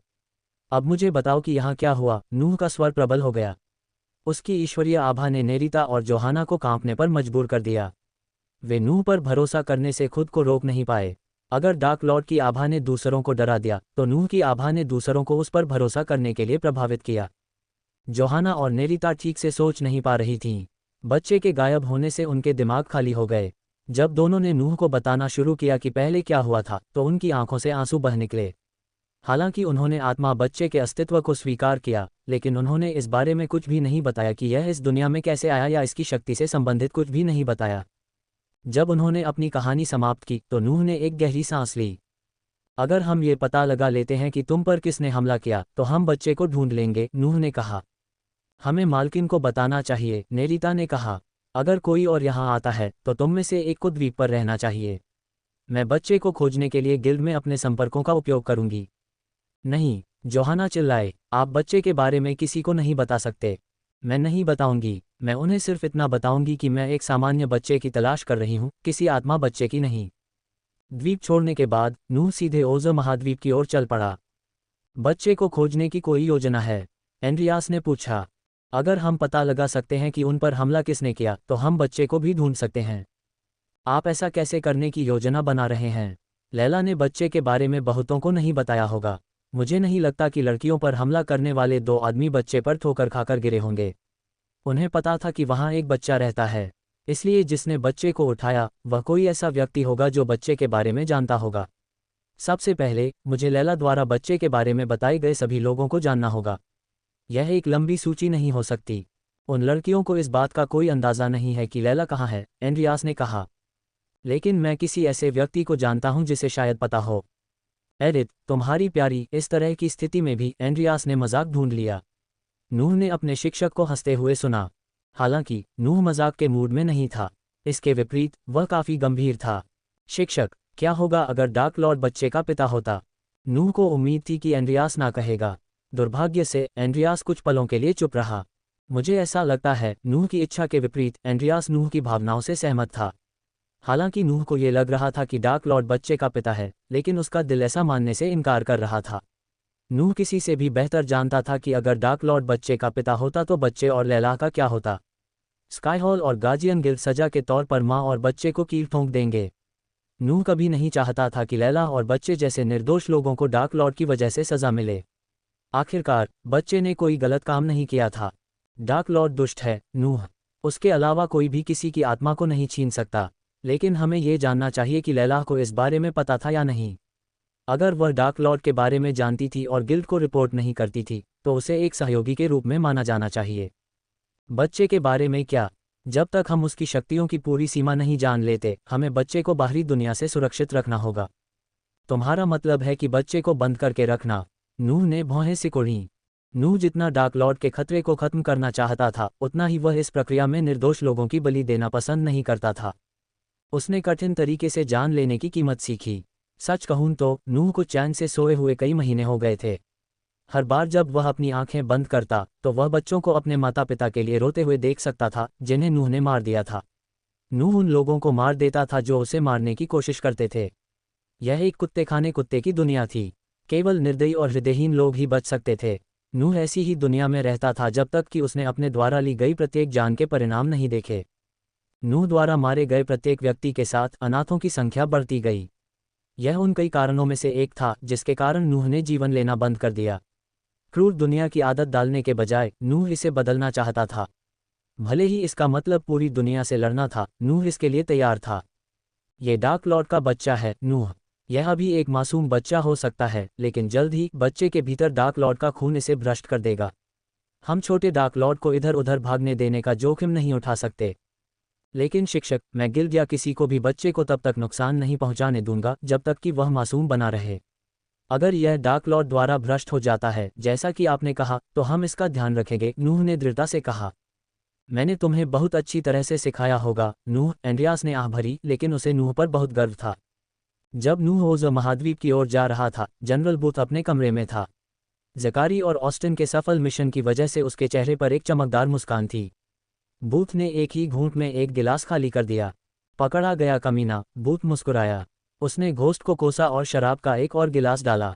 आपकी कृपा, बूथ ने अपनी नौकरानी को जमीन पर दस्तक देते हुए सुना। अंदर आओ, स्वीटी, बूथ ने कान से कान तक मुस्कुराहट के साथ नौकरानी का कमरे में स्वागत किया। उसने अपने वस्त्र उतारना शुरू कर दिया, अपनी खूबसूरत नौकरानी के साथ दावत की तैयारी कर रहा था। लेकिन जब उसने अपनी नौकरानी के हाथों में एक लकड़ी का बक्सा देखा तो उसके हाथ रुक गए। लकड़ी के बक्से के ऊपर उसने एक स्क्रॉल देखा। आपकी कृपा, यह आपके लिए है। हमारे रनमास्टर्स ने विस्फोटों के लिए इसकी जांच की, लेकिन उन्होंने कहा कि यह साफ है। क्या उन्होंने इसे खोला? बूथ ने भौहें सिकोड़ते हुए पूछा। वे नहीं कर सके, आपकी कृपा। उन्होंने कहा कि बॉक्स और इस स्क्रॉल को खोलने के लिए आपके फिंगरप्रिंट की आवश्यकता है। नौकरानी ने बॉक्स को टेबल पर रख दिया। बॉक्स को देखते हुए बूथ की आंखों में वासना फीकी पड़ गई। तुम जा सकती हो, बूथ ने नौकरानी को विदा किया। जब वह उसे बॉक्स और स्क्रॉल के साथ कमरे में अकेला छोड़ गई, तो बूथ ने धीरे से स्क्रॉल को पकड़ लिया। जैसे ही उसका हाथ स्क्रॉल को छूता, उसकी सतह पर कई रून चमक उठते। बूथ ने स्क्रॉल खोला और शब्दों को पढ़ा। मेरे मृत बूथ, पिछली बार जब हम मिले थे तो आपने मुझे एक उपहार दिया था जिसे मैं जब तक जीवित हूँ नहीं भूल सकता। इसलिए मैंने सोचा कि मुझे भी आपका एहसान चुकाना चाहिए। दुर्भाग्य से यह आपके द्वारा मुझे दिए गए उपहार के आसपास भी नहीं था, लेकिन मैंने अपनी पूरी कोशिश की और अभी भी आपके लिए अन्य उपहारों पर काम कर रहा हूँ। मुझे उम्मीद है कि यह आपके चेहरे पर मुस्कान लाएगा। मैं वास्तव में चाहता हूँ कि मैं आपकी मुस्कान देखने के लिए वहाँ होता। आपका सबसे अच्छा दोस्त, भूत उर्फ अब्रास। जिस क्षण बूथ की नज़र आखिरी शब्दों पर पड़ी, उसने अपनी मुट्ठी तब तक कसी जब तक कि उसके नाखून उसकी त्वचा में घुसने नहीं लगे। उसकी हथेली से खून टपकने लगा। चौंक कर बूथ के हाथ थोड़े कांप उठे। उसने धीरे से लकड़ी के बक्से को खोलने के लिए छुआ। स्क्रॉल की तरह जब उसने उसे छुआ तो बक्सा चमक उठा। अंदर से एक चटकने वाली आवाज़ गूंजी, जैसे कि उसके छूने से कोई छिपा हुआ ताला खुल गया हो। बूथ ने धीरे से बक्से के ऊपर का हिस्सा खोला। उसे आश्चर्य हुआ, उसमें एक खून से लथपथ सिर था। सिर उठाते ही बूथ की आंखें लगभग तुरंत लाल हो गईं। केविन, बूथ ने बड़बड़ाया। उसने केविन की आंखें बंद कर लीं। केविन की आंखों में डर देखकर बूथ बता सकता था कि अपने जीवन के आखिरी क्षणों में उसने क्या क्या सहा होगा। बूथ अपने शरीर को गुस्से में कांपने से नहीं रोक सका। वह कमरे में मौजूद हर चीज़ को नष्ट कर देना चाहता था। हालांकि बूथ और केविन के बीच कोई मजबूत रिश्ता नहीं था, फिर भी केविन उसका परिवार था। वह केविन को तब से जानता था जब वह छोटा था। ये तथ्य कि किसी और ने केविन को प्रताड़ित किया था, उसका सिर काटा था और उसे एक बॉक्स में भेजने की हिम्मत की थी, बूथ का खून खौल उठा। बूथ ने दहाड़ लगाई जबकि उसके सामने टेबल थी और बॉक्स टुकड़ों में फट गया। आपकी कृपा, नौकरानी थोड़ी देर बाद कमरे में दाखिल हुई। बूथ ने सिर को वापस बक्से में रख दिया और एडिथ को बुलाया। मिस एडिथ आपका इंतजार कर रही है, नौकरानी ने कहा। अच्छा, उसे अंदर आने दो, बूथ ने नौकरानी को आदेश दिया। जो कुछ भी हुआ, उसके बावजूद बूथ ने अपने स्वर में कोई गुस्सा नहीं दिखाया। जैसा आप चाहें, आपकी कृपा, नौकरानी ने सिर झुकाया और कमरे से बाहर चली गई। बूथ चुपचाप एडिथ का इंतजार कर रहा था, खिड़की से बर्फ से ढके शहर को देख रहा था। वेलेरिया के लोगों को अपने अभिभावकों की निगरानी से कोई चिंता नहीं थी। ओज़र के अन्य हिस्सों के विपरीत, युद्ध ने वेलेरिया की भूमि को नहीं छुआ। बूथ एक महान सेनापति और कई लोगों की अपेक्षा से भी महान ड्यूक था। उसकी निर्दयता, राजा मैक्सिम के वित्तीय समर्थन के साथ मिलकर, एक बार साधारण डची को एक असाधारण जगह में बदल दिया। कई थूसियन डायमंड वैली से भी ज्यादा वेलेरिया में रहना पसंद करते थे। लेकिन बूथ जानता था कि वह जो शांति देख रहा है वह अस्थायी है। जिस क्षण घोस्ट उसके डची में कदम रखेगा, वह युद्ध में बदल जाएगा। घोस्ट उन पर एक पूर्ण युद्ध में हमला कर सकता था, इसके बजाय वह अपना समय ले रहा था, ठीक वैसे ही जैसे बूथ ने अभयारण्य के साथ किया था। ये कहना कोई अतिशयोक्ति नहीं होगी कि अधिकांश थूसियन थे शाही परिवार सहित सभी भयभीत थे। पिछली बार जब बूथ रानी वेलेरिया से मिले थे तो वह पहले की तरह ही सुंदर और साहसी लग रही थी, फिर भी बूथ उनकी आंखों में डर देख सकता था। गोल्डन पोर्ट की लड़ाई में उन्हें जो नुकसान हुआ था, उसका असर धीरे धीरे दिखने लगा था। गोल्डन पोर्ट के बिना उन्हें सर्दियों में जीवित रहने के लिए भोजन लाने में कठिनाइयों का सामना करना पड़ता। अगर ये परेशानी काफ़ी नहीं थी तो बूथ ने रिपोर्ट पढ़ी कि घोस्ट की सेना नॉर्थगार्ड पर पूर्ण पैमाने पर हमला करने की योजना बना रही थी। ड्यूक बूथ, एडिथ की कोमल आवाज़ ने उनके विचारों की श्रृंखला को अचानक रोक दिया। अंदर आओ, बूथ ने कहा। वह धीरे से मुड़ा, एडिथ को अपने सामने बैठने का इशारा किया। मेरे पास आपके लिए एक उपहार है। मैंने इसे प्राप्त किया है, लेकिन मुझे लगता है कि आप भी इसे देखने के हकदार हैं, बूथ ने कहा। क्या यह उपहार है? एडिथ ने लकड़ी के बक्सों की ओर इशारा किया। एक रनमास्टर के रूप में वह लकड़ी के बक्से में उत्कीर्ण रून देख सकती थी। हाँ, बूथ ने सिर हिलाया। वह धीरे से अपनी कुर्सी पर बैठा और फिर एडिथ की ओर डिब्बा सरका दिया। उसने डिब्बा अपने हाथ में ले लिया। कुछ पलों तक एडिथ ने डिब्बे के चारों ओर देखा। उसे अपने हाथों में भारीपन महसूस हुआ। अंत में एडिथ ने बॉक्स को अपनी गोद में रखा और धीरे से ऊपर का हिस्सा खोला। जैसे ही उसने बॉक्स खोला, खून की तीखी बदबू उसके नथुनों में घुसी। कटे हुए सिर को देखकर उसे ठंड लगने लगी और उसकी आंखें चौड़ी हो गईं। उसने बॉक्स को हवा में फेंक दिया। अपनी कलाई के एक झटके से बूथ ने बॉक्स को नियंत्रित किया और सिर को अंदर रखते हुए उसे सुरक्षित रूप से उस पर गिरा दिया। एडिथ का चेहरा पीला पड़ गया था। उसने भारी सांस ली। अंदाजा लगाओ कि वह कौन है। मेरा भतीजा केविन, बूथ ने बिना किसी गुस्से के स्वर में कहा। वह उस जनरल घोस्ट की कुतिया को पकड़ने गया था जिस लोहे के पिंजरे पर तुमने अपने रून उकेरे थे, बूथ ने कहा। वह बेपरवाह था। एडिथ चौंकने के मूड में नहीं थी, बल्कि वह बहुत डरी हुई थी। कटे हुए सिर की छवि, उसे घूरती हुई मृत आंखें उसके दिमाग में घूम रही थीं। बूथ ने एडिथ को अपने विचारों को इकट्ठा करने के लिए कुछ समय दिया। मैं पिंजरा देखना चाहती हूँ, एडिथ ने कहा। मेरे आदमी पिंजरे को यहाँ ला रहे हैं। लेकिन मिस एडिथ, मुझे आपके कौशल पर संदेह है। अगर घोस्ट को डार्क लॉर्ड के रूप में पेश करने की आपकी योजना काम नहीं आई तो हम सब बर्बाद हो जाएंगे। आप ये जानती हैं, है न? एडिथ ने कुछ पलों तक बूथ को कोई जवाब नहीं दिया। मुझे अभी भी लगता है कि कोई भी इंसान पिंजरे से बचकर नहीं निकल सकता था, एडिथ ने कहा। आपकी कृपा, बूथ ने दरवाजे के बाहर से एक सैनिक की आवाज़ सुनी। पिंजरा पिछवाड़े में है, सैनिक ने कहा। Miss Edith. बूथ और एडिथ बिना समय बर्बाद किए कमरे से बाहर निकल गए। वे सीधे पिछवाड़े की ओर चले गए, जहां सब कुछ बर्फ से ढका हुआ था। सैनिकों के अभ्यास के लिए डमी लगभग बर्फ में डूब गए थे। सवा अभी भी बर्फ हटा रहे थे और कुछ जादूगरों ने बर्फ पिघलाने के लिए अग्नि मंत्र का जाप करके उनकी मदद की। जब उन्होंने बूथ और एडिथ को देखा तो उन्होंने तुरंत अपना काम रोक दिया और सिर झुकाया। पिंजरा मुड़ा हुआ था और टेढ़ा मेढ़ा लग रहा था, मानो किसी भारी चीज से कुचल दिया गया हो। एडिथ पिंजरे के पास गई। वह पिंजरे के चारों ओर घूमती रही। इसे क्या हुआ? एडिथ ने पूछा। मिस एडिथ, हमें भूमिगत जेल के मलबे के नीचे पिंजरा मिला। सैनिक ने कहा, जिसने भी हमारे आदमियों पर हमला किया उसने इस जगह को पूरी तरह से नष्ट कर दिया। चूंकि बूथ ने अपने आदमियों को यह नहीं बताया कि जनरल एलिया के लिए डिज़ाइन किए गए नॉर्थगार्ड ट्रैप पर किसने हमला किया, इसलिए सैनिकों ने मान लिया कि यह कोई अज्ञात हमलावर था जिसने इस जगह पर हमला किया। उन्हें केविन की मौत के बारे में भी नहीं पता था। इससे इस पिंजरे की स्थिति का पता चलता है। एडिथ ने सिर हिलाया। अचानक बूथ ने अपनी भौहें सिकोड़ लीं।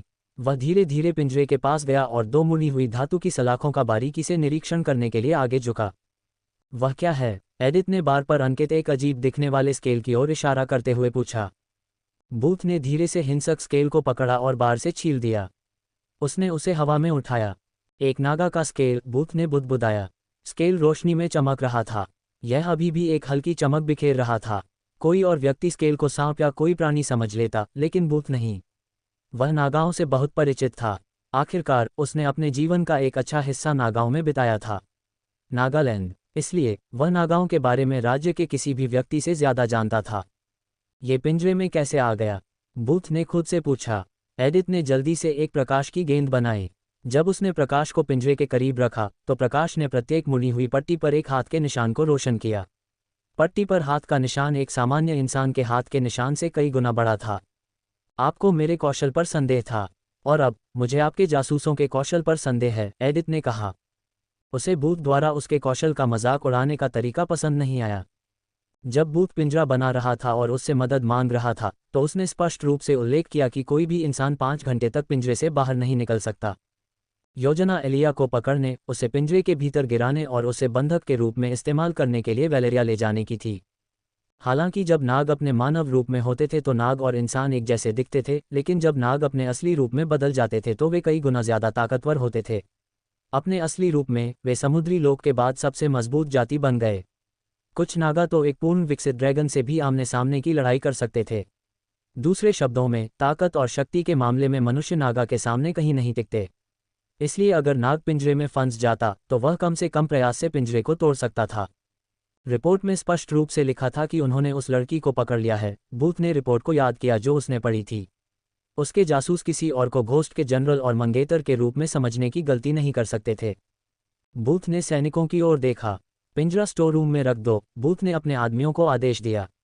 इसके बाद वह जल्दी से अपने कमरे में वापस आ गया। उसके पीछे एडिथ भी थी। जब वे दोनों कमरे में पहुंचे तो बूथ ने तराजू को एक छोटे लकड़ी के बक्से में रख दिया। रिपोर्ट झूठ नहीं बोलती। मेरे आदमियों ने एलिया को पकड़ लिया और वह पिंजरे के अंदर थी, बूथ ने कहा। उसकी आवाज़ और चेहरा हमेशा की तुलना में अधिक गंभीर हो गया। उसके चेहरे पर सदमा और आश्चर्य साफ झलक रहा था। आज वह कई बार आश्चर्यचकित हुई थी। सबसे पहले उसकी बहन ने खुलासा किया कि उसके पास घोस्ट के साथ एक आत्मा बच्चा है। अब बूथ ने अनुमान लगाया कि एलिया एक नागा हो सकती है। बूथ ने जो तराजू पाया और सलाखों को मोड़ने के लिए जो ताकत की आवश्यकता थी, वह सब ये दर्शाता है कि कोई इंसान पिंजरे से बाहर नहीं निकल सकता था। वह मानव रूप में एक नागा है, बूथ ने कहा। इससे उसकी शक्तियों का पता चलता है। गया के वध में केवल कुछ ही लोग जीवित बचे थे और उन्होंने ऐसी कहानियां फैलाईं जो विश्वास करने के लिए लगभग बहुत डरावनी लगती थीं। बूथ ने सुना कि जो बच गए वे पागल हो गए, यहाँ तक कि उसके सबसे अच्छे सेनापतियों ने भी उसके हाथों अपनी जान गंवा दी। उसे हमेशा आश्चर्य होता था कि उसके जैसी एक सामान्य मानव लड़की इतनी शक्तिशाली कैसे हो सकती है। नागा के रूप में उसकी उत्पत्ति बहुत कुछ बताती है। सौभाग्य से नागा एक ऐसी जाति थी जो अपने राज्य में रहना पसंद करती थी। कोई भी नागा को अपने राज्य के बाहर शायद ही कभी देख सकता था। इसके अलावा नागा अपने नागरिकों की एक सूची रखते थे जो नागालैंड से बाहर जाते थे। नागाओं के सतर्क स्वभाव की बदौलत बूथ को एलिया की पहचान का पता लगाने का मौका मिला। इस बिंदु पर बूथ को विश्वास हो गया कि उसका नाम एलिया भी सच नहीं है। बूथ ने कहा, मेरे पास नागालैंड में कुछ संपर्क हैं, इसलिए मैं पता लगाऊंगा कि वह वास्तव में कौन है। मेरे पास एक बेहतर तरीका है, मुझे एक दिन दीजिए, एडिथ ने कहा। अगर बूथ के नागालैंड में संपर्क थे तो एडिथ खुद नागालैंड की राजकुमारी को जानती थी।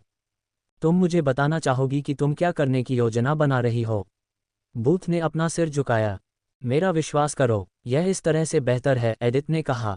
बूथ ने एडिथ से बहस नहीं की। एक दिन से कोई फर्क नहीं पड़ता। इसके अलावा एडिथ की योजना के बावजूद बूथ नागालैंड में अपने संपर्कों को घोस्ट के साथ नागा के बारे में पूछताछ करने के लिए स्क्रॉल भेजेगा। नागा स्केल वाला बॉक्स लेने के बाद एडिथ कमरे से बाहर निकल गई।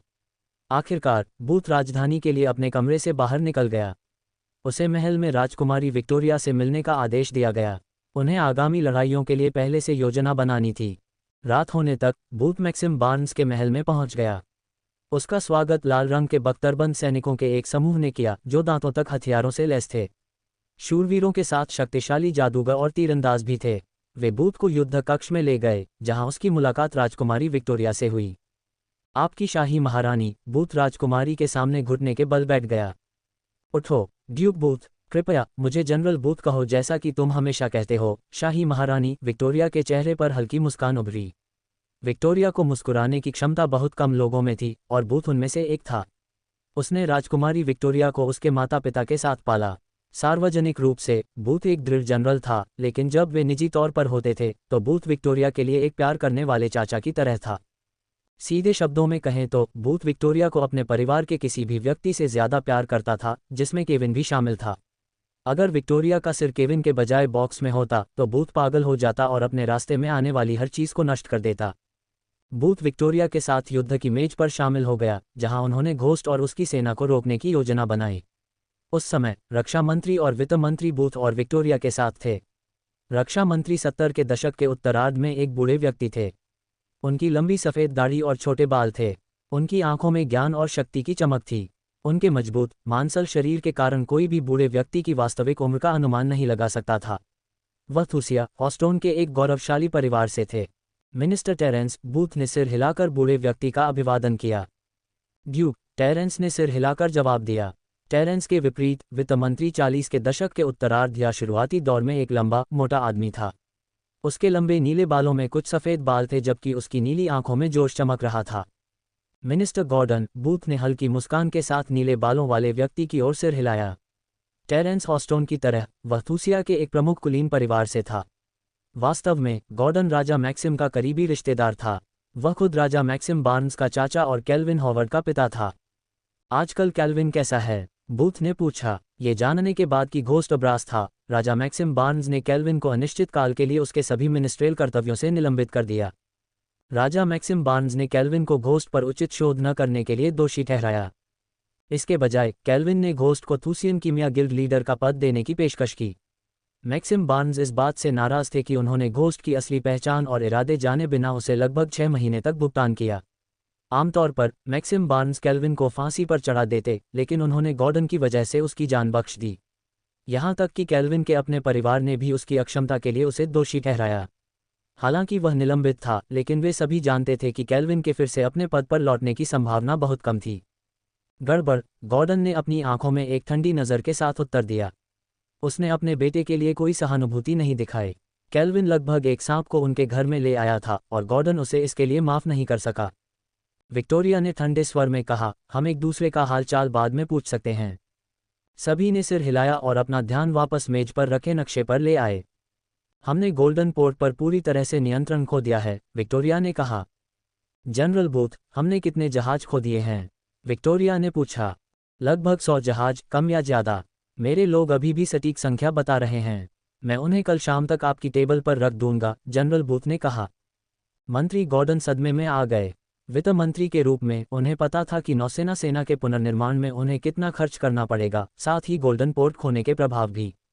मंत्री टेरेंस, गोल्डन पोर्ट को वापस लेने की आपकी क्या योजना है? मंत्री गॉर्डन ने पूछा। गोल्डन पोर्ट को वापस लेना उतना आसान नहीं है जितना आप सोचते हैं, मंत्री गॉर्डन, टेरेंस ने अपने मोटे लहजे में कहा। हम जहाज तो बना सकते हैं, लेकिन हम 2 मूल्यवान जनरलों के नुकसान की भरपाई नहीं कर सकते। हमने जनरल ह्यूबर्ट और फ्रैंकलिन को खो दिया। मुझे आपको उनकी उपलब्धियों और इस महान राष्ट्र के लिए योगदान के बारे में बताने की ज़रूरत नहीं है। मैं उनके निधन का सम्मान करता हूं और शोक मनाता हूं, लेकिन आपका क्या मतलब है, मंत्री टेरेंस? गोल्डन पोर्ट के बिना सर्दियों में हमारे नागरिकों की जीवित रहने की क्षमता अब तक के सबसे निचले स्तर पर पहुंच गई है। हमें गोल्डन पोर्ट वापस लेना होगा, टेरेंस ने आह भरी। मैं आपकी चिंता को समझता हूं और जानता हूं कि गोल्डन पोर्ट थूसिया के लिए कितना महत्वपूर्ण है, लेकिन इसे वापस लेने में हमें बहुत ज़्यादा संसाधनों की ज़रूरत पड़ती है, जिसे हम अब खोने का जोखिम नहीं उठा सकते। टेरेंस ने नक्शे पर डायमंड वैली से सैनिकों की मूर्तियों को गोल्डन पोर्ट पर ले जाया। सबसे पहले, अगर हम गोल्डन पोर्ट वापस लेना चाहते हैं तो हमें डायमंड वैली से सैनिकों को लेकर गोल्डन पोर्ट पर भेजना होगा। हमारे दुश्मनों की प्रकृति को देखते हुए वे हमसे यही उम्मीद करते हैं कि हम ऐसा ही करेंगे ताकि वे बिना किसी परेशानी के डायमंड वैली पर कब्जा कर सकें। दूसरा, अगर हम सैनिकों को गोल्डन पोर्ट पर भेज भी देते हैं तो भी इलाका बड़े पैमाने पर लड़ाई के लिए अनुपयुक्त है। हमें एक नौसैनिक सेना की ज़रूरत है जो अब हमारे पास नहीं है। टेरेंस ने बताया, हमारे अधिकांश जहाज चुराने के बाद दुश्मनों के पास हमारे जहाज़ों की संख्या से लगभग 3 गुना अधिक है। आखिरकार, भले ही हमारे पास सेना और उपयुक्त भूभाग हो, वे हाफ इम्मोर्टल के खिलाफ नहीं जीत सकते। मुझे अभी भी नहीं पता कि घोस्ट पूरी ताकत लगाने के बजाय अपना समय क्यों ले रहा था। वह चाहता है कि मैं कष्ट सहूं, विक्टोरिया ने जवाब दिया। वह चाहता है कि मैं असहाय महसूस करूं। जब मैं उससे अकिलिन क्षेत्र में मिला तो उसने मुझसे कहा कि वह पिता और मैंने जो कुछ भी ईंट ईंट से बनाया है उसे नष्ट कर देगा। इसलिए उसने हमारे दुश्मनों के साथ गठबंधन किया और एक एक करके हमारे शहरों पर हमला कर रहा है। उन पर सन्नाटा छा गया। उन तीनों के चेहरे पर गुस्से के कोई लक्षण नहीं दिखे, लेकिन अंदर ही अंदर वे गुस्से से जल रहे थे। वे सभी राजा बार्न्स को बहुत मानते थे और लगभग उनकी पूजा करते थे। इसलिए वे किसी को भी उसे या उसके परिवार को नुकसान पहुंचाते नहीं देख सकते थे। घोस्ट के बच्चे पर अपना गुस्सा निकालने के बजाय बूथ को स्थिर खड़े रहने के लिए बहुत प्रयास करना पड़ा। इस युद्ध के ज्वार को मोड़ने के लिए हमें घोस्ट को तस्वीर से बाहर करना होगा। उसके बिना उसकी सेना बिखर जाएगी। टेरेंस ने कहा, हम उन्हें एक बार और हमेशा के लिए चुन सकते हैं। थूसियन कई फ्यूजन स्टेज कल्टीवेटर से लड़ने के लिए तैयार थे, लेकिन एक भी हाफ इम्मोर्टल से नहीं। हाफ इम्मोर्टल स्टेज पर पहुंचकर माइकल ने उन्हें पूरी तरह से चौंका दिया। अगर माइकल हाफ इम्मोर्टल नहीं होता तो थूसियन माइकल और उसकी सेना को नष्ट कर देते, चाहे उसका आकार कितना भी बड़ा क्यों न हो। तो यह अच्छी बात है कि आपके पास मैं हूं। अचानक उन्होंने कमरे में एक शांत आवाज़ सुनी। कमरा थोड़ा कांप उठा। बूथ ने महसूस किया कि उसके आसपास की जगह एक पल के लिए विकृत हो गई। टेबल से कुछ मीटर की दूरी पर प्रकाश का एक छोटा सा गोला दिखाई दिया। जल्द ही प्रकाश एक तेजस्वी योगिनी में बदल गया। कोई भी व्यक्ति जब उसे पहली बार देखेगा तो वह योगिनी से मंत्रमुग्ध हो जाएगा। योगिनी के जबड़े की संरचना एकदम सही थी, बेदाग, चिकनी त्वचा और बर्फीली नीली आंखें थीं। उसके सुनहरे बालों ने उसके आकर्षण को और बढ़ा दिया। योगिनी ने ड्रैगन की शक्ल की नकल करते हुए कवच पहना था। कंधे अंडाकार, लंबे और विशाल। वे सैकड़ों छोटे चमड़े के टुकड़ों से सजाए गए थे जो सरीसृपों के तराजू की नकल करते थे। उसकी भुजाएं चेनमेल वीरेब्रेस द्वारा सुरक्षित थीं जो कंधे की प्लेटों के नीचे अच्छी तरह से बैठी थीं। निचली भुजाएं वैम्ब्रेस द्वारा ढकी हुई थीं, जिनमें बाहरी किनारों को कवर करने वाली चेनमेल की एक परत थी। कवच का ब्रेस्टप्लेट अनुभाग चमड़े और फर की कई क्षैतिज परतों से बना था, जिसमें नुकीले किनारे और सजावट के टुकड़े थे। इसने गर्दन से लेकर कमर तक सब कुछ ढक रखा था। वह शालीनता से चारों की ओर चला गया। हर कोई एल्फ से निकलने वाली तीव्र शक्ति को महसूस करने में सक्षम था। गॉर्डन का जबड़ा कुछ इंच नीचे गिर गया जब उसने एल्फ की खेती को महसूस किया। आधा अमर चरण स्तर 5। मैंने सुना है कि आपको भूत की समस्या है। मैं उस भूत को वापस नरक में भेजने के लिए आया हूं, जहां से वह आया था, योगिनी ने चंचल स्वर में कहा। यह स्पष्ट था कि योगिनी भूत को गंभीरता से नहीं ले रही थी। जनरल बूथ, मंत्रीगण, विक्टोरिया की नज़र तीनों पर पड़ी। ये लॉर्ड नेल्डोर है। वह गार्जियन गिल्ड की ओर से हमारी मदद करने के लिए यहाँ है। विक्टोरिया ने योगिनी का परिचय कमरे में मौजूद सभी लोगों से कराया। आप में इतनी ताकत है कि बोर्ड ने भूत को उच्च प्राथमिकता वाला चिन्ह दे दिया। मैं प्रभावित हूँ, नेल्डोर ने विक्टोरिया की प्रशंसा की। जितनी जल्दी आप मुझे बताएंगी कि भूत कहाँ है, उतनी जल्दी मैं उससे छुटकारा पा सकता हूँ और अपने महल में वापस जा सकता हूँ, नेल्डोर ने कहा। अगटन में किंग गनर का महल, सोवेन, टेरेंस ने कहा। अद्भुत। क्या मुझे उसका सिर लाना चाहिए, या क्या आपके मन में कोई खास बात है? ये किसी भी अनुरोध के लिए एक अच्छा समय होगा। बस उसे मेरे सैनिकों और लोगों के साथ जो कुछ भी किया है उसके लिए उसे पीड़ा दो, विक्टोरिया ने गुर्राते हुए कहा। एक सरल सिर हिलाते हुए नेल्डोर कमरे से उतनी ही तेजी से गायब हो गया जितनी तेजी से वह आया था। गॉर्डन ने गहरी सांस छोड़ी। उसे ऐसा लगा जैसे नेल्डोर कमरे में था उसे एक अदृश्य पहाड़ ने कुचल दिया था। एल्फ के थूशियन महल से टेलीपोर्ट होने के बाद तीनों ने अपनी युद्ध योजनाएं जारी रखीं। वे घोस्ट की देखभाल के लिए पूरी तरह से नेल्डोर पर निर्भर नहीं थे। महामहिम को अपने एकांत से बाहर आने में कितना समय लगेगा? जनरल बूथ ने पूछा। 3 दिन, और मैं अगले 3 दिनों तक उनके साथ रहूंगा। जनरल बूथ, कृपया सुरक्षा का ध्यान रखें। मैं नहीं चाहता कि पिता के स्वर्गीय क्लेश के दौरान कुछ भी गलत हो। मैं अपनी जान देकर आप दोनों की रक्षा करूंगा, महामहिम, बूथ ने कहा। मेरी अनुपस्थिति के दौरान जितना हो सके हमारे शहरों की रक्षा करें। अगर सब कुछ योजना के अनुसार हुआ तो नेल्डोर घोस्ट का ख्याल रखेगा और सब कुछ पहले जैसा हो जाएगा। अन्यथा हमें अपने राज्य की रक्षा तब तक करनी होगी जब तक मेरे पिता अपने एकांत से बाहर नहीं आ जाते। वे तीनों विक्टोरिया के साथ झुककर सहमत हो गए। हालांकि बूथ के पास भूत से निपटने के लिए आत्मा बच्चे के रूप में एक बैकअप योजना थी, लेकिन उसने इसे विक्टोरिया के साथ साझा नहीं करने का फैसला किया। वह नहीं चाहता था कि एडिथ के लिए विक्टोरिया की नरमी उसकी योजना के रास्ते में आए। अगर सब कुछ विफल हो जाता है तो आत्मा बच्चा भूत को रोकने का एकमात्र तरीका हो सकता है। जब वे अपनी रक्षा योजना पर चर्चा कर रहे थे तो उन्होंने किसी को बार बार दरवाज़ा खटखटाते सुना। कौन है? भूत ने अपनी आवाज़ में ठंडक के साथ पूछा। महामहिम, मेरे पास एक ज़रूरी रिपोर्ट है, दरवाजे के बाहर खड़े सैनिक ने कहा। सैनिक के लहजे से लगता था कि विक्टोरिया को लग रहा था कि कुछ बुरा हुआ है। अंदर आओ, विक्टोरिया ने कहा। उसका आदेश सुनने के बाद एक सैनिक कमरे में दाखिल हुआ। उसका चेहरा पीला और पसीने से भीगा हुआ था। वह भारी सांस ले रहा था, मानो वह मीलों दौड़ रहा हो। आपका राजा, विनम्रता छोड़ो और हमें बताओ कि क्या हुआ, विक्टोरिया ने सैनिक को सम्मानसूचक शब्दों से संबोधित करने से रोकते हुए कहा। डायमंड वैली में तैनात हमारे सैनिकों पर कुछ हमला हो रहा है। विक्टोरिया और बूथ ने अपनी भौहें सिकुड़ीं। कुछ से तुम्हारा क्या मतलब है? बूथ ने पूछा। हम इसे स्पष्ट रूप से नहीं देख पाए, महामहिम। कृपया डायमंड घाटी में बैकअप भेजें, सैनिक ने विक्टोरिया से विनती की। उसने जल्दी से अपनी नज़र टेरेंस की ओर घुमाई। मंत्री टेरेंस, डायमंड घाटी में तुरंत सैनिकों का एक समूह भेजें। अपने पिता के घर जाने से पहले मैं डायमंड घाटी में क्या हो रहा है, इसकी पूरी कहानी जानना चाहता हूँ।